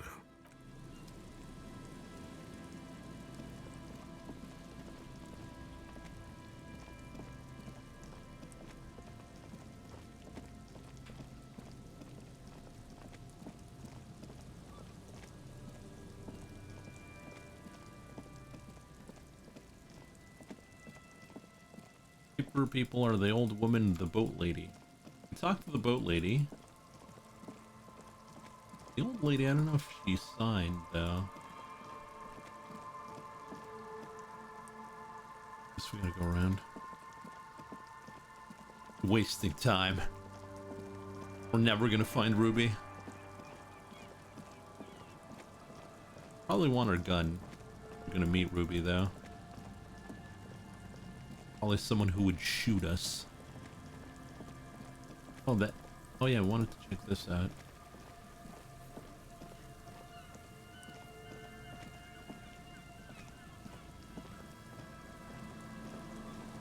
The once bright mural towers above you, saying, Feld Electrical, R&D. Tomorrow is just a whisper away. Let's do it again. For what? A song carried on the breeze, or children laughing far away. You walk and walk these city streets and deserted coast, and all it ever tells you is cold. There is nothing else. The thought makes your bones rattle, like the skeleton of some deserted building ready to collapse. Who said that? What? I didn't say anything. I'm performing black magic. We keep returning and you act strange. Trying to ask the wind. I'm just thinking. This is me thinking. Nothing strange here. Of course. We should continue our search. Try it. Shivers. Where are you? Got 4 points though. The once bright mural. Do it again. Above you. For what? A song carried on the breeze. Or probably a good idea. Let's do it again. The once bright mural towers above you. 42%. Suddenly, oh, we got it. There's a sigh carried on the molecules around you, moving, flowing from high pressure to low pressure, like that of a woman emptying her lungs. She wraps the collapsing stone box in front of you in her breath, flowing through it. Where does it go? In through the collapsed roof, flowing down a concrete staircase to the basement, sweeping away footprints in the dust on the stairs, and then the beach below the boardwalk, its winding tunnels, a whisper away. What is happening? She's down there. I think she's down there, below this building. Okay. Why?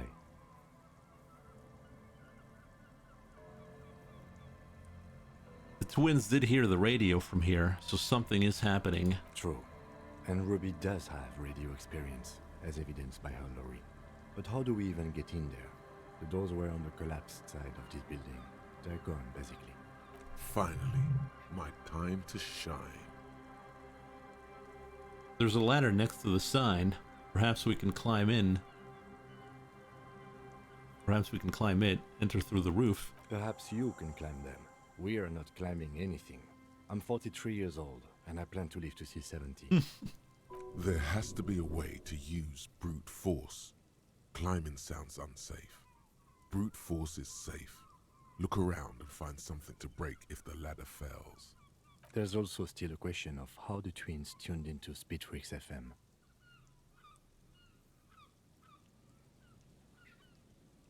You just want to dial your favorite radio station, don't you? We can look into that later. We should look into that before we move on. It's your call, Detective. If you drop the radio lead now, just be prepared to leave without having done it. Oh, well, no, I can't live without that. I'm sorry.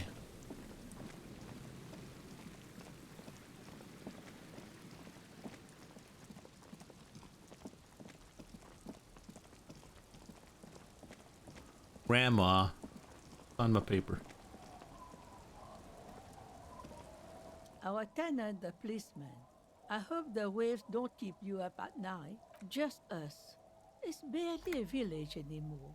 We almost don't exist. This is pretty much a non-place. A gap, a blank spot on the map. Just a cluster of nameless shacks on a nameless street. The place is so pornographically poor, it's not even funny. This place is pornographically poor. The lack of wealth is the one thing we've got in abundance. It's a cold, cynical smile. Riddles fits with the general ambiance here. Aye. Sometimes it's as though I'm also gotten lost inside this nameless nothing. I'm lost too. Oh, it seems to be a common theme these days. I'm in the process of finding myself again. Isn't that what people always think when they are lost? Something I can do for you to find your way, officer? Hey there, fish. How you doing? How was the stream? Who else lives in this village? There's Lillian and her kids. A few new folks live in the house to the east, but they are away right now. And then there's the drunks.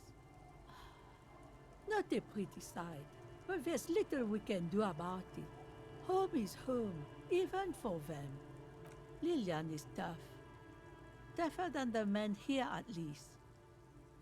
If it wasn't for her and the kids, this place wouldn't have a spark of life left. I think I also met the drunks. I'm sure you did.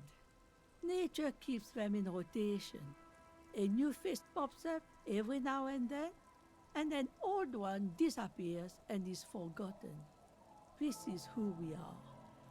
There's got to be something here. Over there, you can find more of the same. Shacks and trees growing wild. That's the pox. Between here and Jamrock, a dusty sea of old trees, all covered in industrial soot. Small houses under them, an overgrown park. Feels like I heard the name somewhere. Tell me more. An old military hospital and its surroundings. Or it used to be, during the time of the suzerain. After the war, it was turned into a goodwill hospital for shell-shock veterans and folks looking for some quiet in the old sanatorium gardens. Now the area is crisscrossed with nameless streets and makeshift cinder block houses. Shacks as far as the eye can see. The goodwill ran out. The staff left and the place was shut down. It's long gone by now. Here, for you, no officer. The only money we have here is some coins the drunks tried hiding from their women and then forgot about. Under carts, boats, in little boxes. It's not hard to find. All right. She nods, rinsing another piece of cloth. Who exactly are you? Me? No one. Just an old washerwoman. Mother called me Isabel, if that's what you're asking. And my married name is Sadie. Now it's your turn, Mr. Harrier Dubois. Quite a handle you got there. So many titles. One of them double. Was asked to get your signature. Eh? What's this about? Come now, I can't read all this scribble. Tell me what it says. Everard wants to turn the part of the village into a youth center. Huh. I might be half blind, but it looks like part of the village is gonna be a street. The best part. The part we need to get out of our houses. I see Lillian's name is already here. The girl is too trusting. Either way, I won't sign union papers. She won't sign. I've seen it all before. You think they've got our interests at heart? Rich men are always selling poor men promises we never planned to keep. Then the poor get pushed out of their homes and the rich get a little richer. That's the way it goes. So no, I don't trust the fat man, and neither should you. She is headstrong, but there's a slight hesitation in there. You may be able to convince her. Let's convince her. Logic and reason won't work on this old bat. Better go for shameless emotional manipulation. What's the grandmother's deepest vulnerability? Does this feel like a good thing, though? Are we gonna emotionally manipulate her?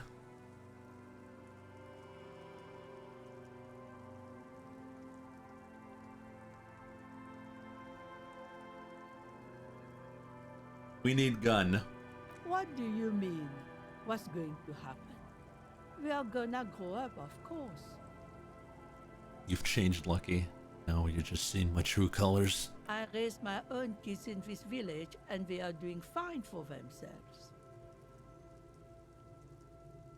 Are they here now? No, they moved to Faubourg for work. What do you think Lillian's kids are gonna do when they grow up? Well, I imagine they'll grow up and leave too. You've got her. Now just reel her in. And then what? Then... You have her. Now twist the knife. Wait. Let her come to it herself.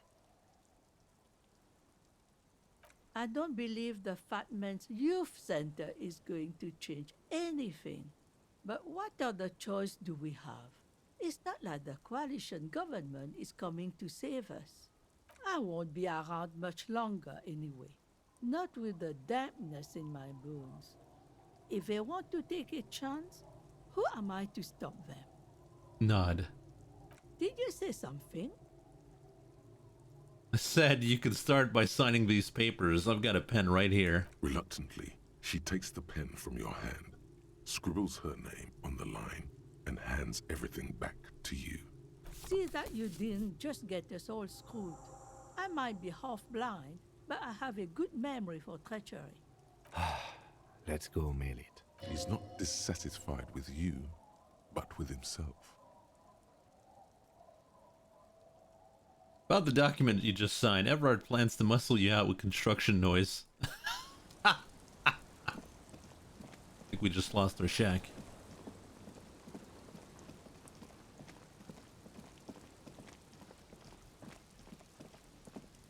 Hate me? What do you mean? I'm just following chat. If you hate me, that means you hate yourself.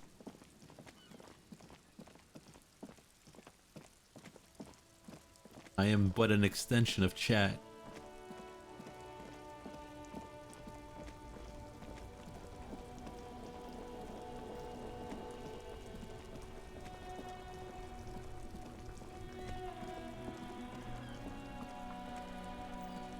Clever block. The dented yellow mailbox greets you with its graffito and bullet holes in the front. You drop the white envelope in the darkness. It lands with a soft thud. About a week's worth of mail as collected in there. They'll empty this very soon. For good or ill. The deed is done. Let's go back to Everard. This better be worth it after what we did. Mm-hmm. After we've betrayed the poor.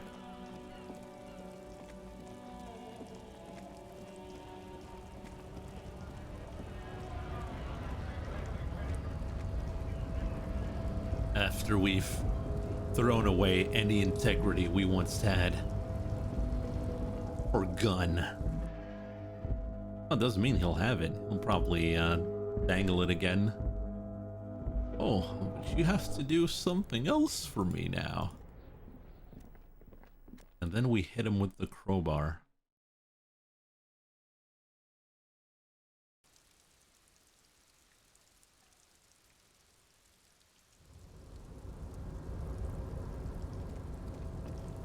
You won't get gun and you won't hit him. Yeah, probably. What we will get is screwed.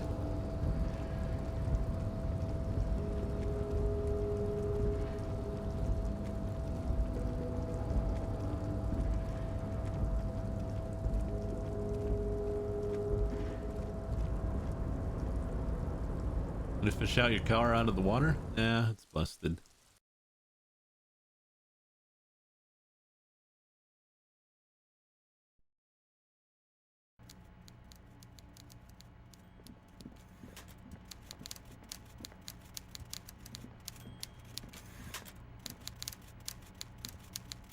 Mr. Dubois, every worker... To hell with it. Every worker is white. Now, what can I do for you today? Did the signatures. The Golden Boy returns once more. Wonderful. Simply wonderful, Harry. My friend, the mailman, confirms the letter is on its way. You've done a great thing today. You've given the children of Martinez a future and proven to be a true man of the left. I can finally trust you now. You're in my inner circle. You too, Mr. Kitsuragi.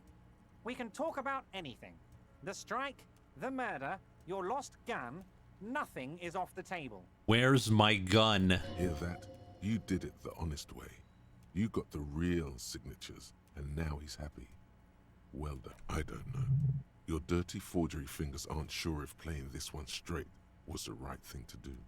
We would have preferred trickery, but the choice was yours, sire. As always. You are the liege, and you're in. Finally, answers. Ask away, son. I got my gun now. Harry, I've got to be honest with you. Your gun was found 2 days ago. Withholding this information weighed heavily on me, but it had to be done. You bastard. Fine, where is it? An old woman has it, and let me tell you, Harry, word on the street is she's a character, so watch out. This must be the woman who bought the gun from Roy. The one he described as terrifying. Well, the gun's still with the woman who bought it from Roy. Yes, the same one. I see you've done your research. The pawn shop made the gun easy to track. Crazy stuff, Harry. Selling your gun like that? Wild. Anyway. Union Boy's gonna help you fix it. He winks at you. Don't worry, Harry. The neighbors of this old woman contacted my men because they trust me and the Debarders Union. Apparently, she was waving it around at the entrance to her building. Waving the gun around doesn't sound good. None of this does. Who is this old woman? Unfortunately, I don't know anymore. You're gonna have to go in blind, Harry. But she's an old lady. How dangerous can she possibly be? Oh, and she calls herself the Pigs. There it is again. The pigs. Like Roy said, not good at all. I, for one, find it refreshing. Finally, someone calls themselves a pig. Oh, Kimball. It actually sounds extremely bad, but let's not give him the satisfaction. She was waving it at people. As I said, she's a character. I didn't have time for details. It sounds like she's unstable, but don't worry. No one got hurt. You set up a meeting. I already have. Tonight, starting 10 o'clock, near the old fish market on the coast. The one on the boardwalk, a little past the fishing village. Be careful, Harry. I would never set you up for anything dangerous, but you did ask for this. Now, back to the fun stuff. She will be there from 2200 hours till 0200 hours. More fun stuff. Seems like we already have fun stuff to do. What was the catch on the document? There was no fine print, Harry. But I do hope all that construction noise and limited street access encourages some people to move. After a year of that ruckus, who wouldn't? Oops. Yes. The noise would do the trick. It'll be terrible. And when they do, they will have a good place to go. I'm currently working on renovating the buildings near the roundabout into affordable workers' palaces. He proudly spreads his hands to demonstrate the size of the palaces. They're very large. So the village is doomed. You were there. You saw the place. A wasteland. There's nothing left. But mark my words, officers. We are going to reset it. Reset. I have big plans for Martinez. And they do not include humans living in those pig sheds on the coast. That land will be used for municipal buildings and commerce. Guess we're gonna sleep at the hotel from now on. Harry, imagine a youth center supermarket church complex. Employing hundreds, no, thousands of people. The coast will be lit up with enterprise and life. All those ruins out there turned into low-income housing. Harry, enough is enough. We're taking this district back. The war was 50 years ago, for God's sake. It's time to move on. In life, I knew you were a man of the people, Everard. Youth supermarket church complex? Do you really expect me to believe that? How does it feel like to sell out the people? It's alright. Just another day, I guess. Low-income housing. If even a part of this is true, then why not?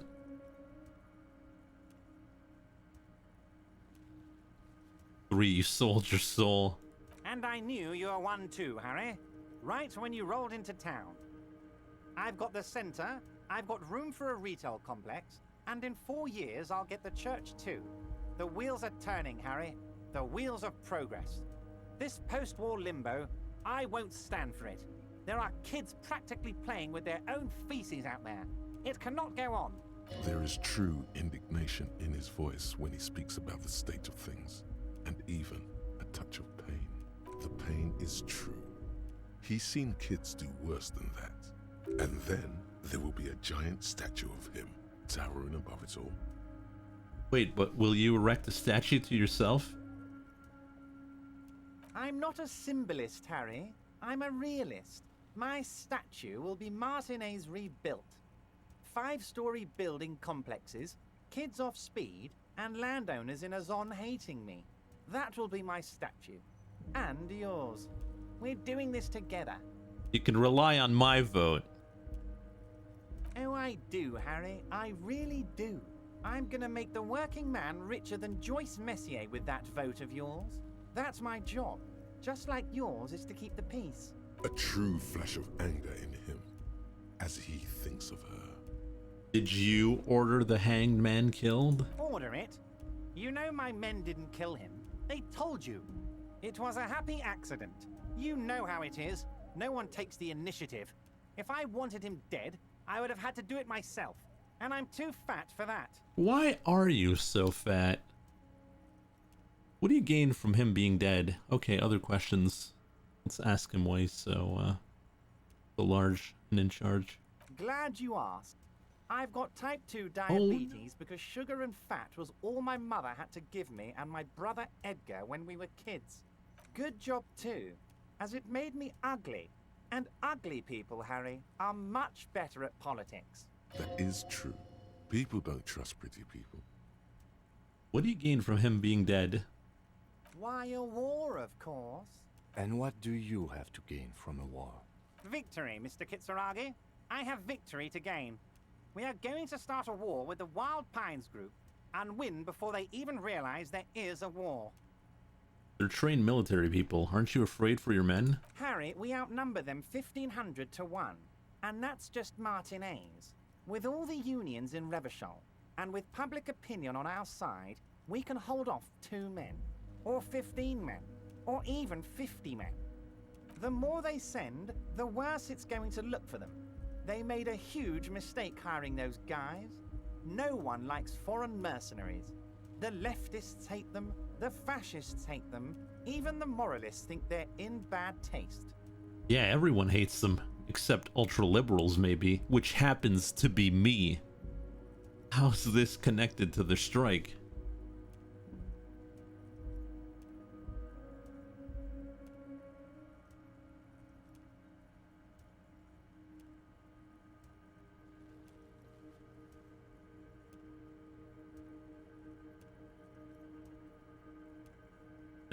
No one wants the ultra-liberal. Harry, there is no strike, only war.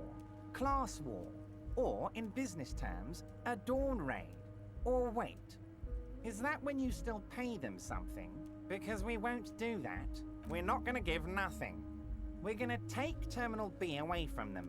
The roads, the gates, the containers, that big crane, even the damn coffee maker.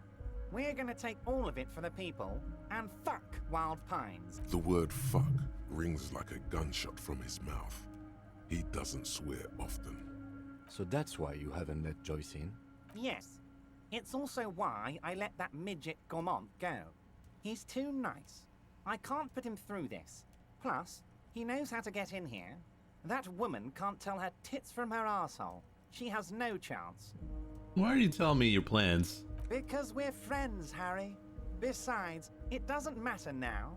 You can go tell her if you want. It won't change the course of events. We have a significant head start. It's already happening.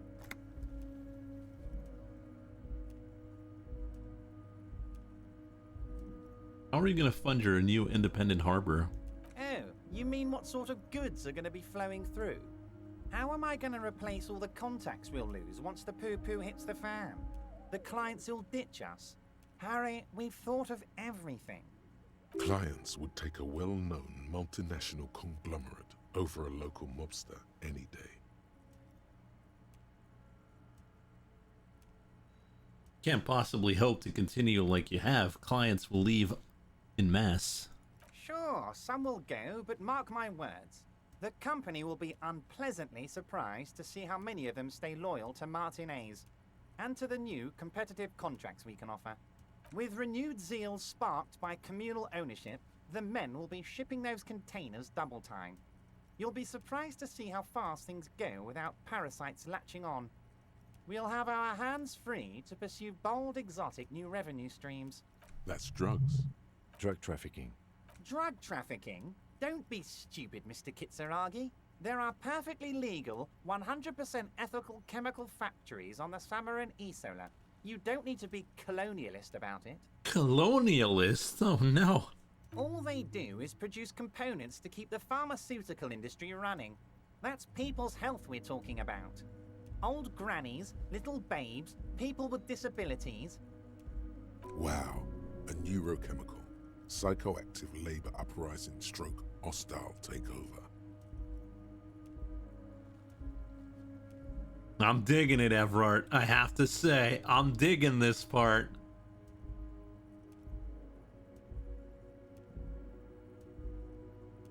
And that's just the top of the iceberg, though, isn't it?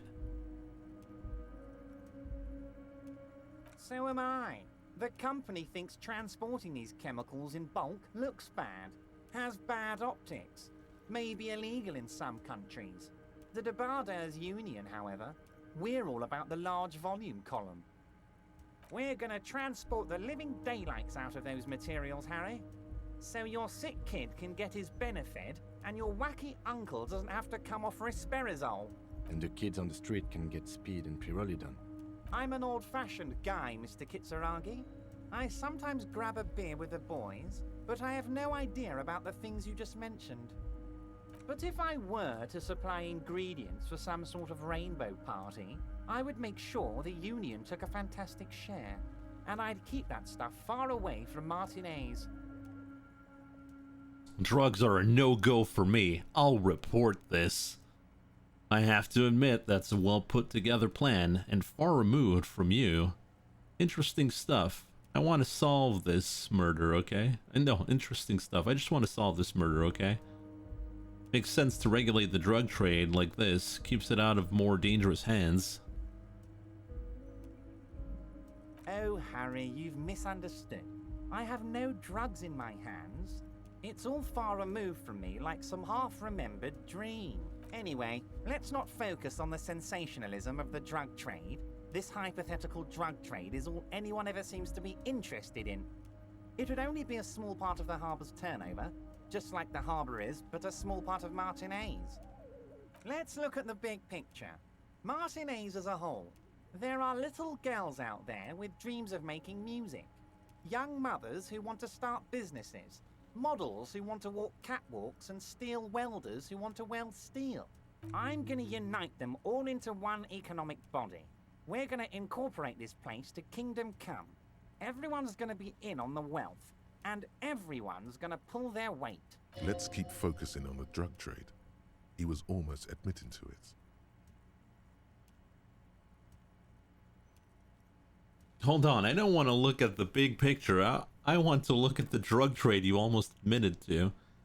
Well, I mean, it has the word incorporate in it, then I like it. I'm a money guy.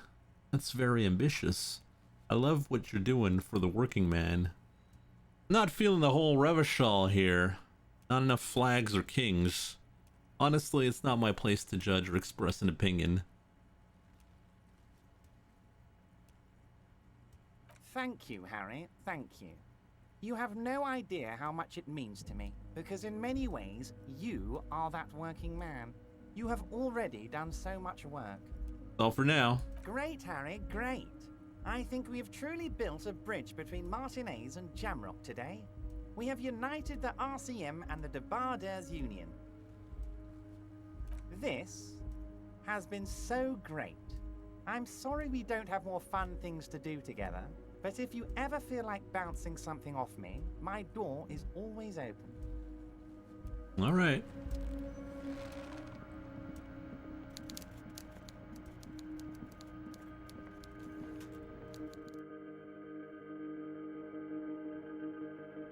So,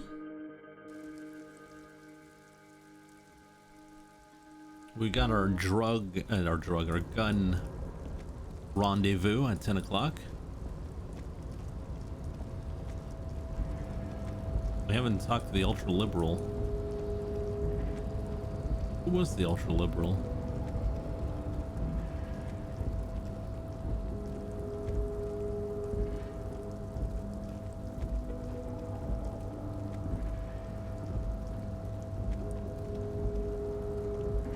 No, the guy on the guy in the container was not the ultra-liberal. He was the Oh, no, isn't that the super capitalist? In the cargo, not on the cargo. On the cargo was the guy who talks like a child.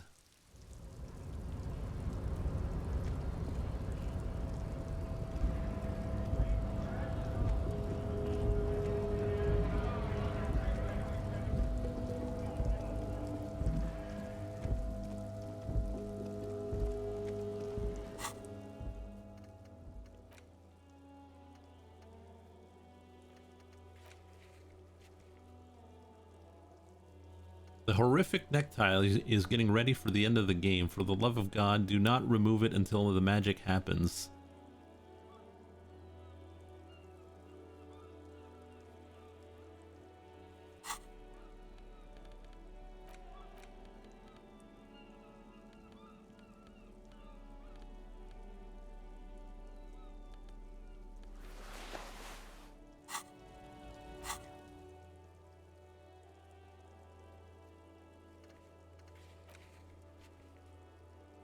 Gotta report to Lena. Oh yeah, we gotta call Speed Freaks.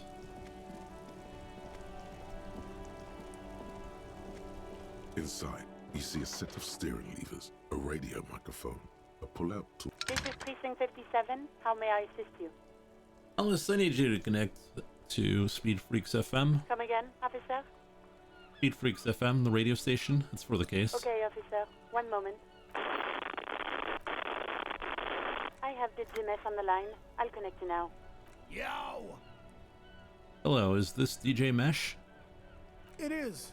I got a few minutes before I gotta go back on air. What can I do for you, cop man?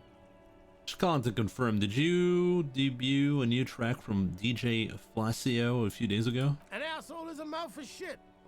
And I'm puking. Okay, but what is the song called? Okay, that's pretty good. Yeah, that is the song. An asshole is a mouth for shit. And I'm puking.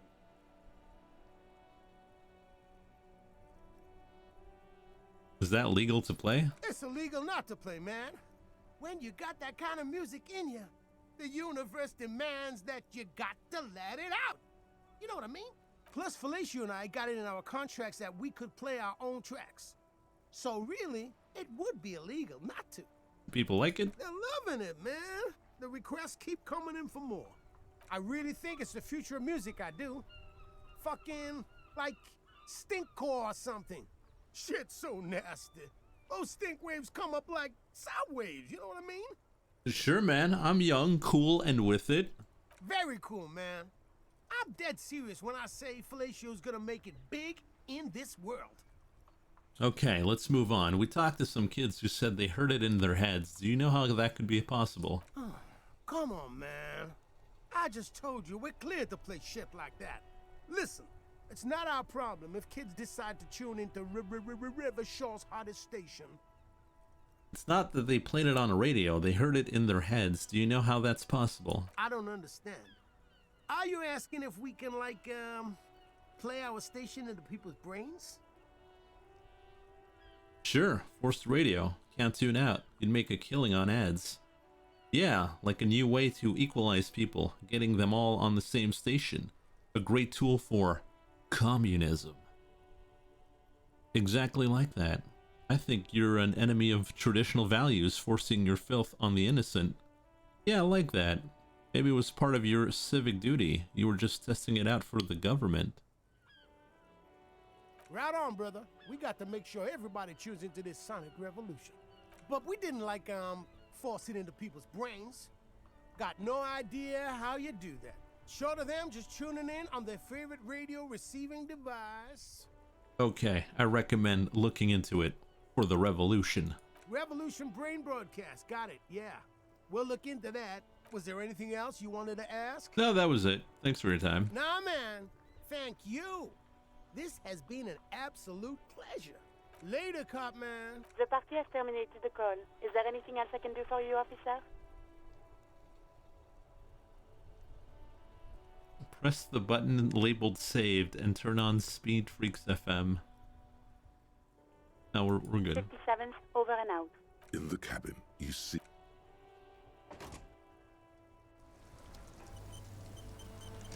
Okay, about that call, let's start from the top.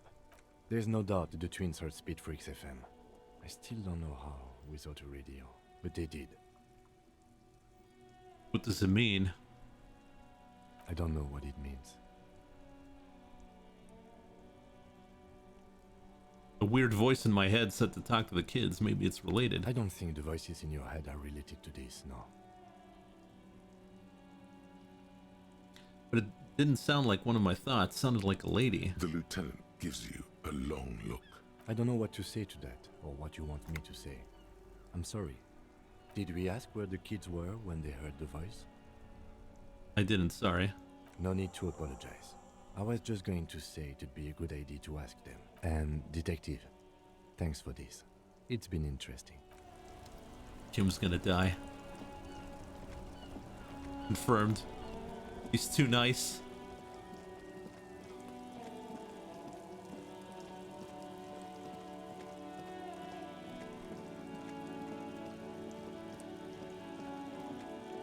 Confirmed.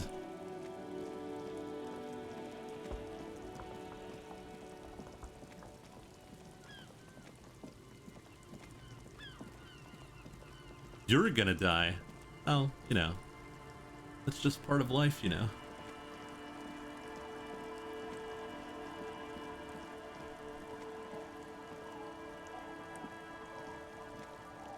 The scruffy-haired little boy kicks a stone while the other watches him do it. Where'd you hear the voices? There. We were there.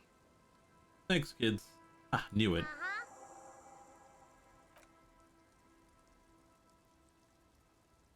Be sure you're ready when we go in, Detective. The boy turns the rock over. What do you mean by be ready? We could go in, or wait for our gun, but that might be too late.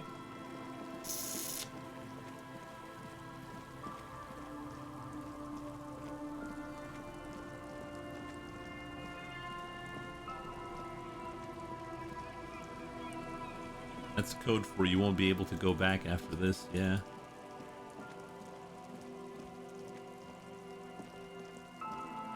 Game goes fast after the fell building. Oh, we're already at the end game. Do we wait for our gun? Oh, yeah, we have to talk to Lena.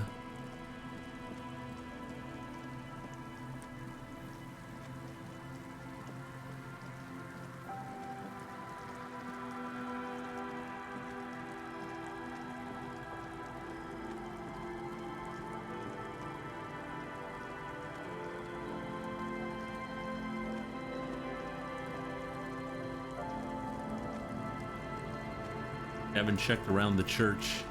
There's a lot of things I haven't done.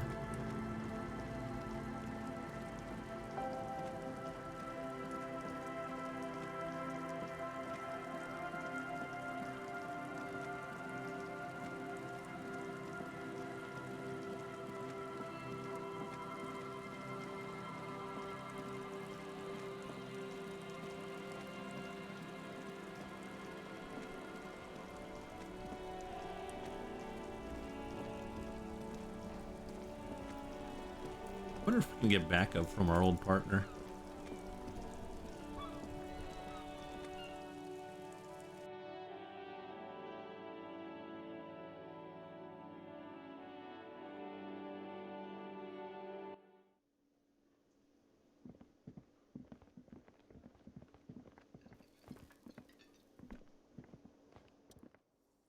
Hello, dear. It's good to see a familiar face. We stocked the empty trap. Where's Morel? Thank you for doing that, dear. Her smile is wary. Her earlier ebullience has left her. Morel still isn't feeling well. I convinced him to stay at Gary's to get some rest. I'm afraid the cold has really gotten to him. Probably for the best. It's awfully cold out there in those reeds. I'm sorry, dear. You've had to drudge through them so many times. Such is field work. A young person's game, as they say. Her voice is shaky. What is going on here? So who's gonna check the traps? Morel will eventually, or we'll talk Gary into going back out, perhaps. The lieutenant stares at his shoe, caked in mud. He doesn't say anything. We'll take care of it. That really is too much, sweetie. Thank you for your dedication, but I can see you're coming down with a cough yourself. Very strange. Why is she not letting you do this? It's like she's given up. What's wrong? You seem different. Different? How? You've given up on the phasmid. You're not telling me the whole story. I'm not. It's not bad. What is it? It's a strange feeling. I haven't really told this to anyone, but you are a police officer. Do you ever wonder if some lovely story from your childhood is just that? A story? Or a dream? Seeing the Insulindian phasmid was just a story I used to tell people. I didn't really think about whether it was real or not. But Morel told me you seen it. You also told me. Morel's so proud of it. He always tells everyone. A terrible sting in the heart. Regret.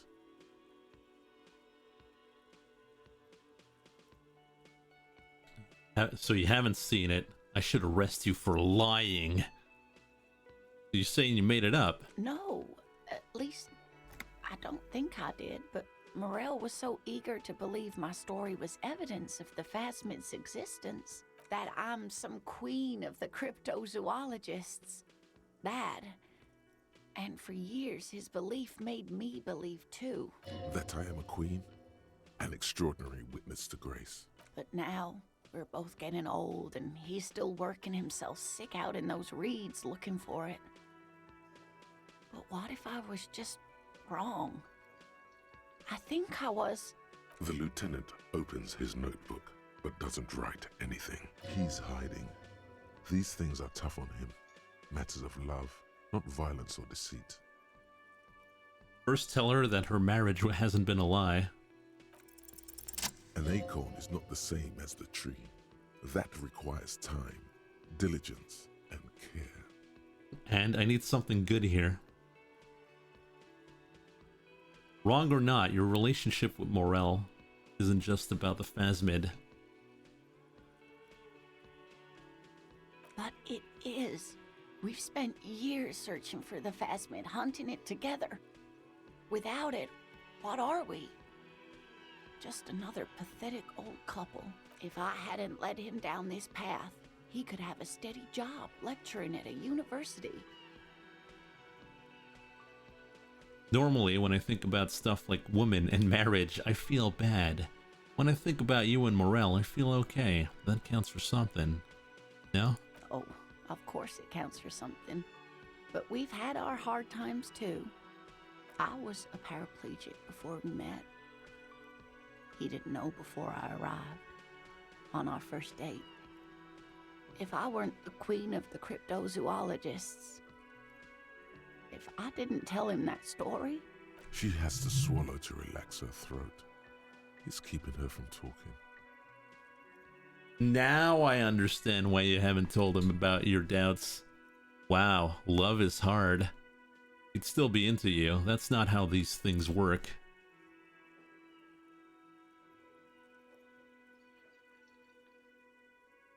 Oh, we got mixed results here. Love is hard. It's not easy. I've wasted enough of your time with this drama. I really must stop talking about it, lest I start crying and waste more of your time. What you have to know is, the Insulindian phasmid probably does not exist. Let us fools chase our ghosts. There are a million better things to do with your life. Are there? Some of the other things are pretty bad. Thing is, you're not sure you made it up either. The hell with this. I still believe you saw the phasmid. Okay, it's a fake memory. Doesn't mean the cryptids aren't real. Just chase another one.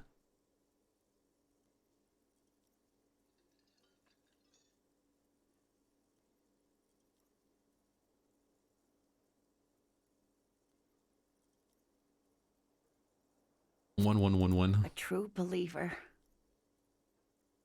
Sometimes I still see it too. The real memory of it. How it was there. Not the memory of the memory, but it's so hard to tell the two apart. Maybe she's just scared because he's getting sick. Rising, unfolding from the reeds on a hot summer's day, like a benevolent god. Either way, I should go. Poor Morel is running a fever, and I need to get him home to Jamrock before we overstay our welcome with Gary. Before you do that, I'll check the traps one more time. Really? Really? Oh, sweetie. Please don't get stuck on a dream. Take it from me and Morel. No one can stop you from finding the phasmid. That's right, Volition. Don't need help getting to Gary's? Oh no, thank you, but I can get there on my own. This old thing is gas-powered. And then a taxi home. It's not so bad. I have your address, just in case there's news. Okay, it's 1113 Tabernacle Road. Jamrock, but... A sigh. She doesn't think you'll need it. Been a pleasure, ma'am. Likewise, sweetie. Thank you for everything. Truly. Even though it turned out to be a dream. Like that, she drives off. The gas engine putters quietly as she gets to the doors, then pushes them open. Outside, the cold, coastal wind blows. We should go to... Somewhere out there, a kilometer to the southeast, a gust of wind shakes the Feld building, rattling dusty... All about the Feld building. Again? I can't believe this shit.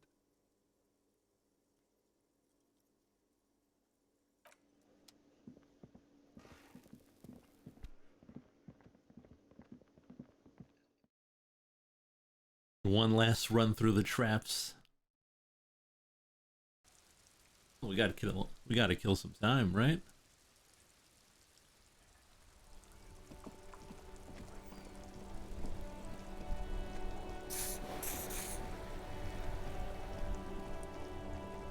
Him is gonna hate you.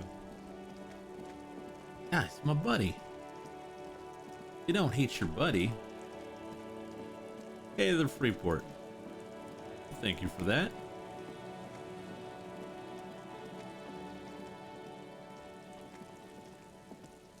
The trap is full of locusts, but they seem weak and unhealthy.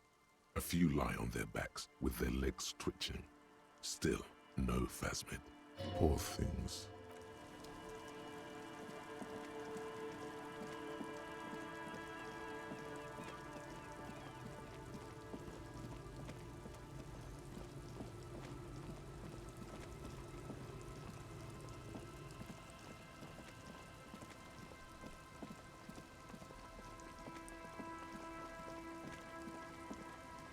Where's the other traps?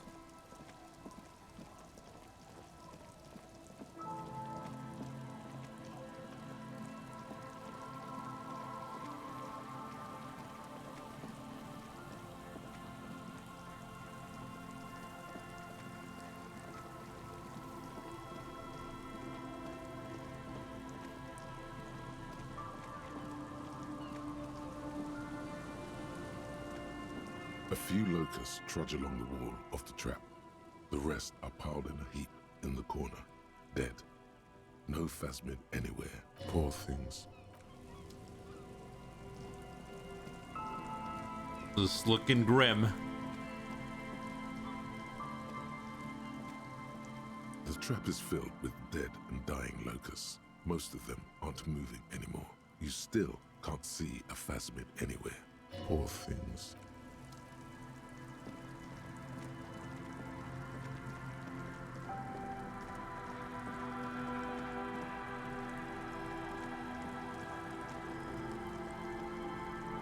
Where's the last one?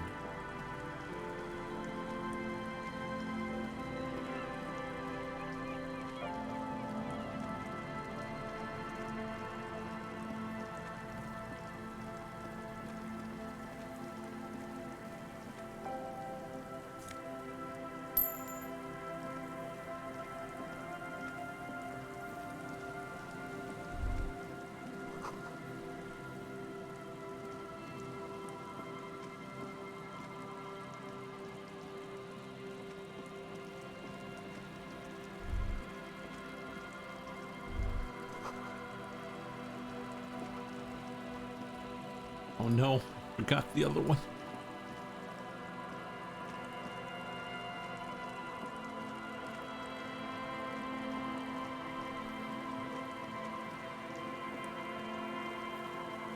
Isn't it around here?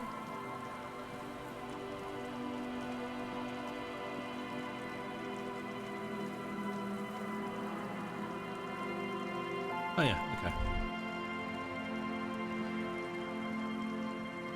Just dead and dying locusts, and the slow swaying of surrounding reeds.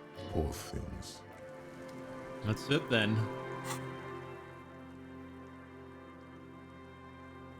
Nothing else.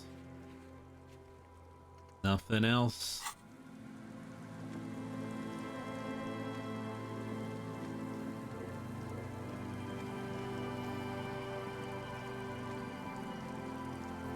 An old door worn by element. No phasmid. No future.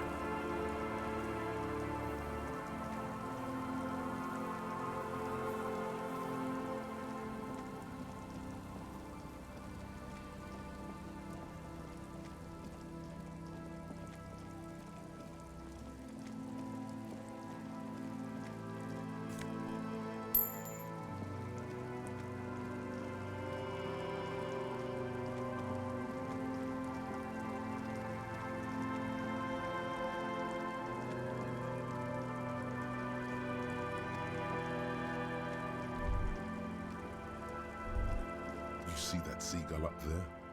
Remind you of anybody? Him? What? Kim? No, it's you. You and the seagull are just alike. Why am I the seagull? Think about the seagull's story. It's one of endurance and adaptation. The seaside was paradise once. They were birds of that paradise. Then their paradise became shit city. And what did they do? They became urban survivors, eating burgers out of trash cans, killing and eating pigeons. No time for that sentimental bullshit. They're hustlers, getting shit done. They're one pair of track pants away from gangsters, just like you. Right, whatever it takes to survive, I am the seagull. Own it. Steal hot dogs, shit in the sand, whatever it takes to keep going. All right, and on that, I think we will call it there for tonight. Hope you guys enjoyed it. Special thanks once again to Yashbe for supporting the channel, and we'll see you next time. Thanks for watching. Bye-bye.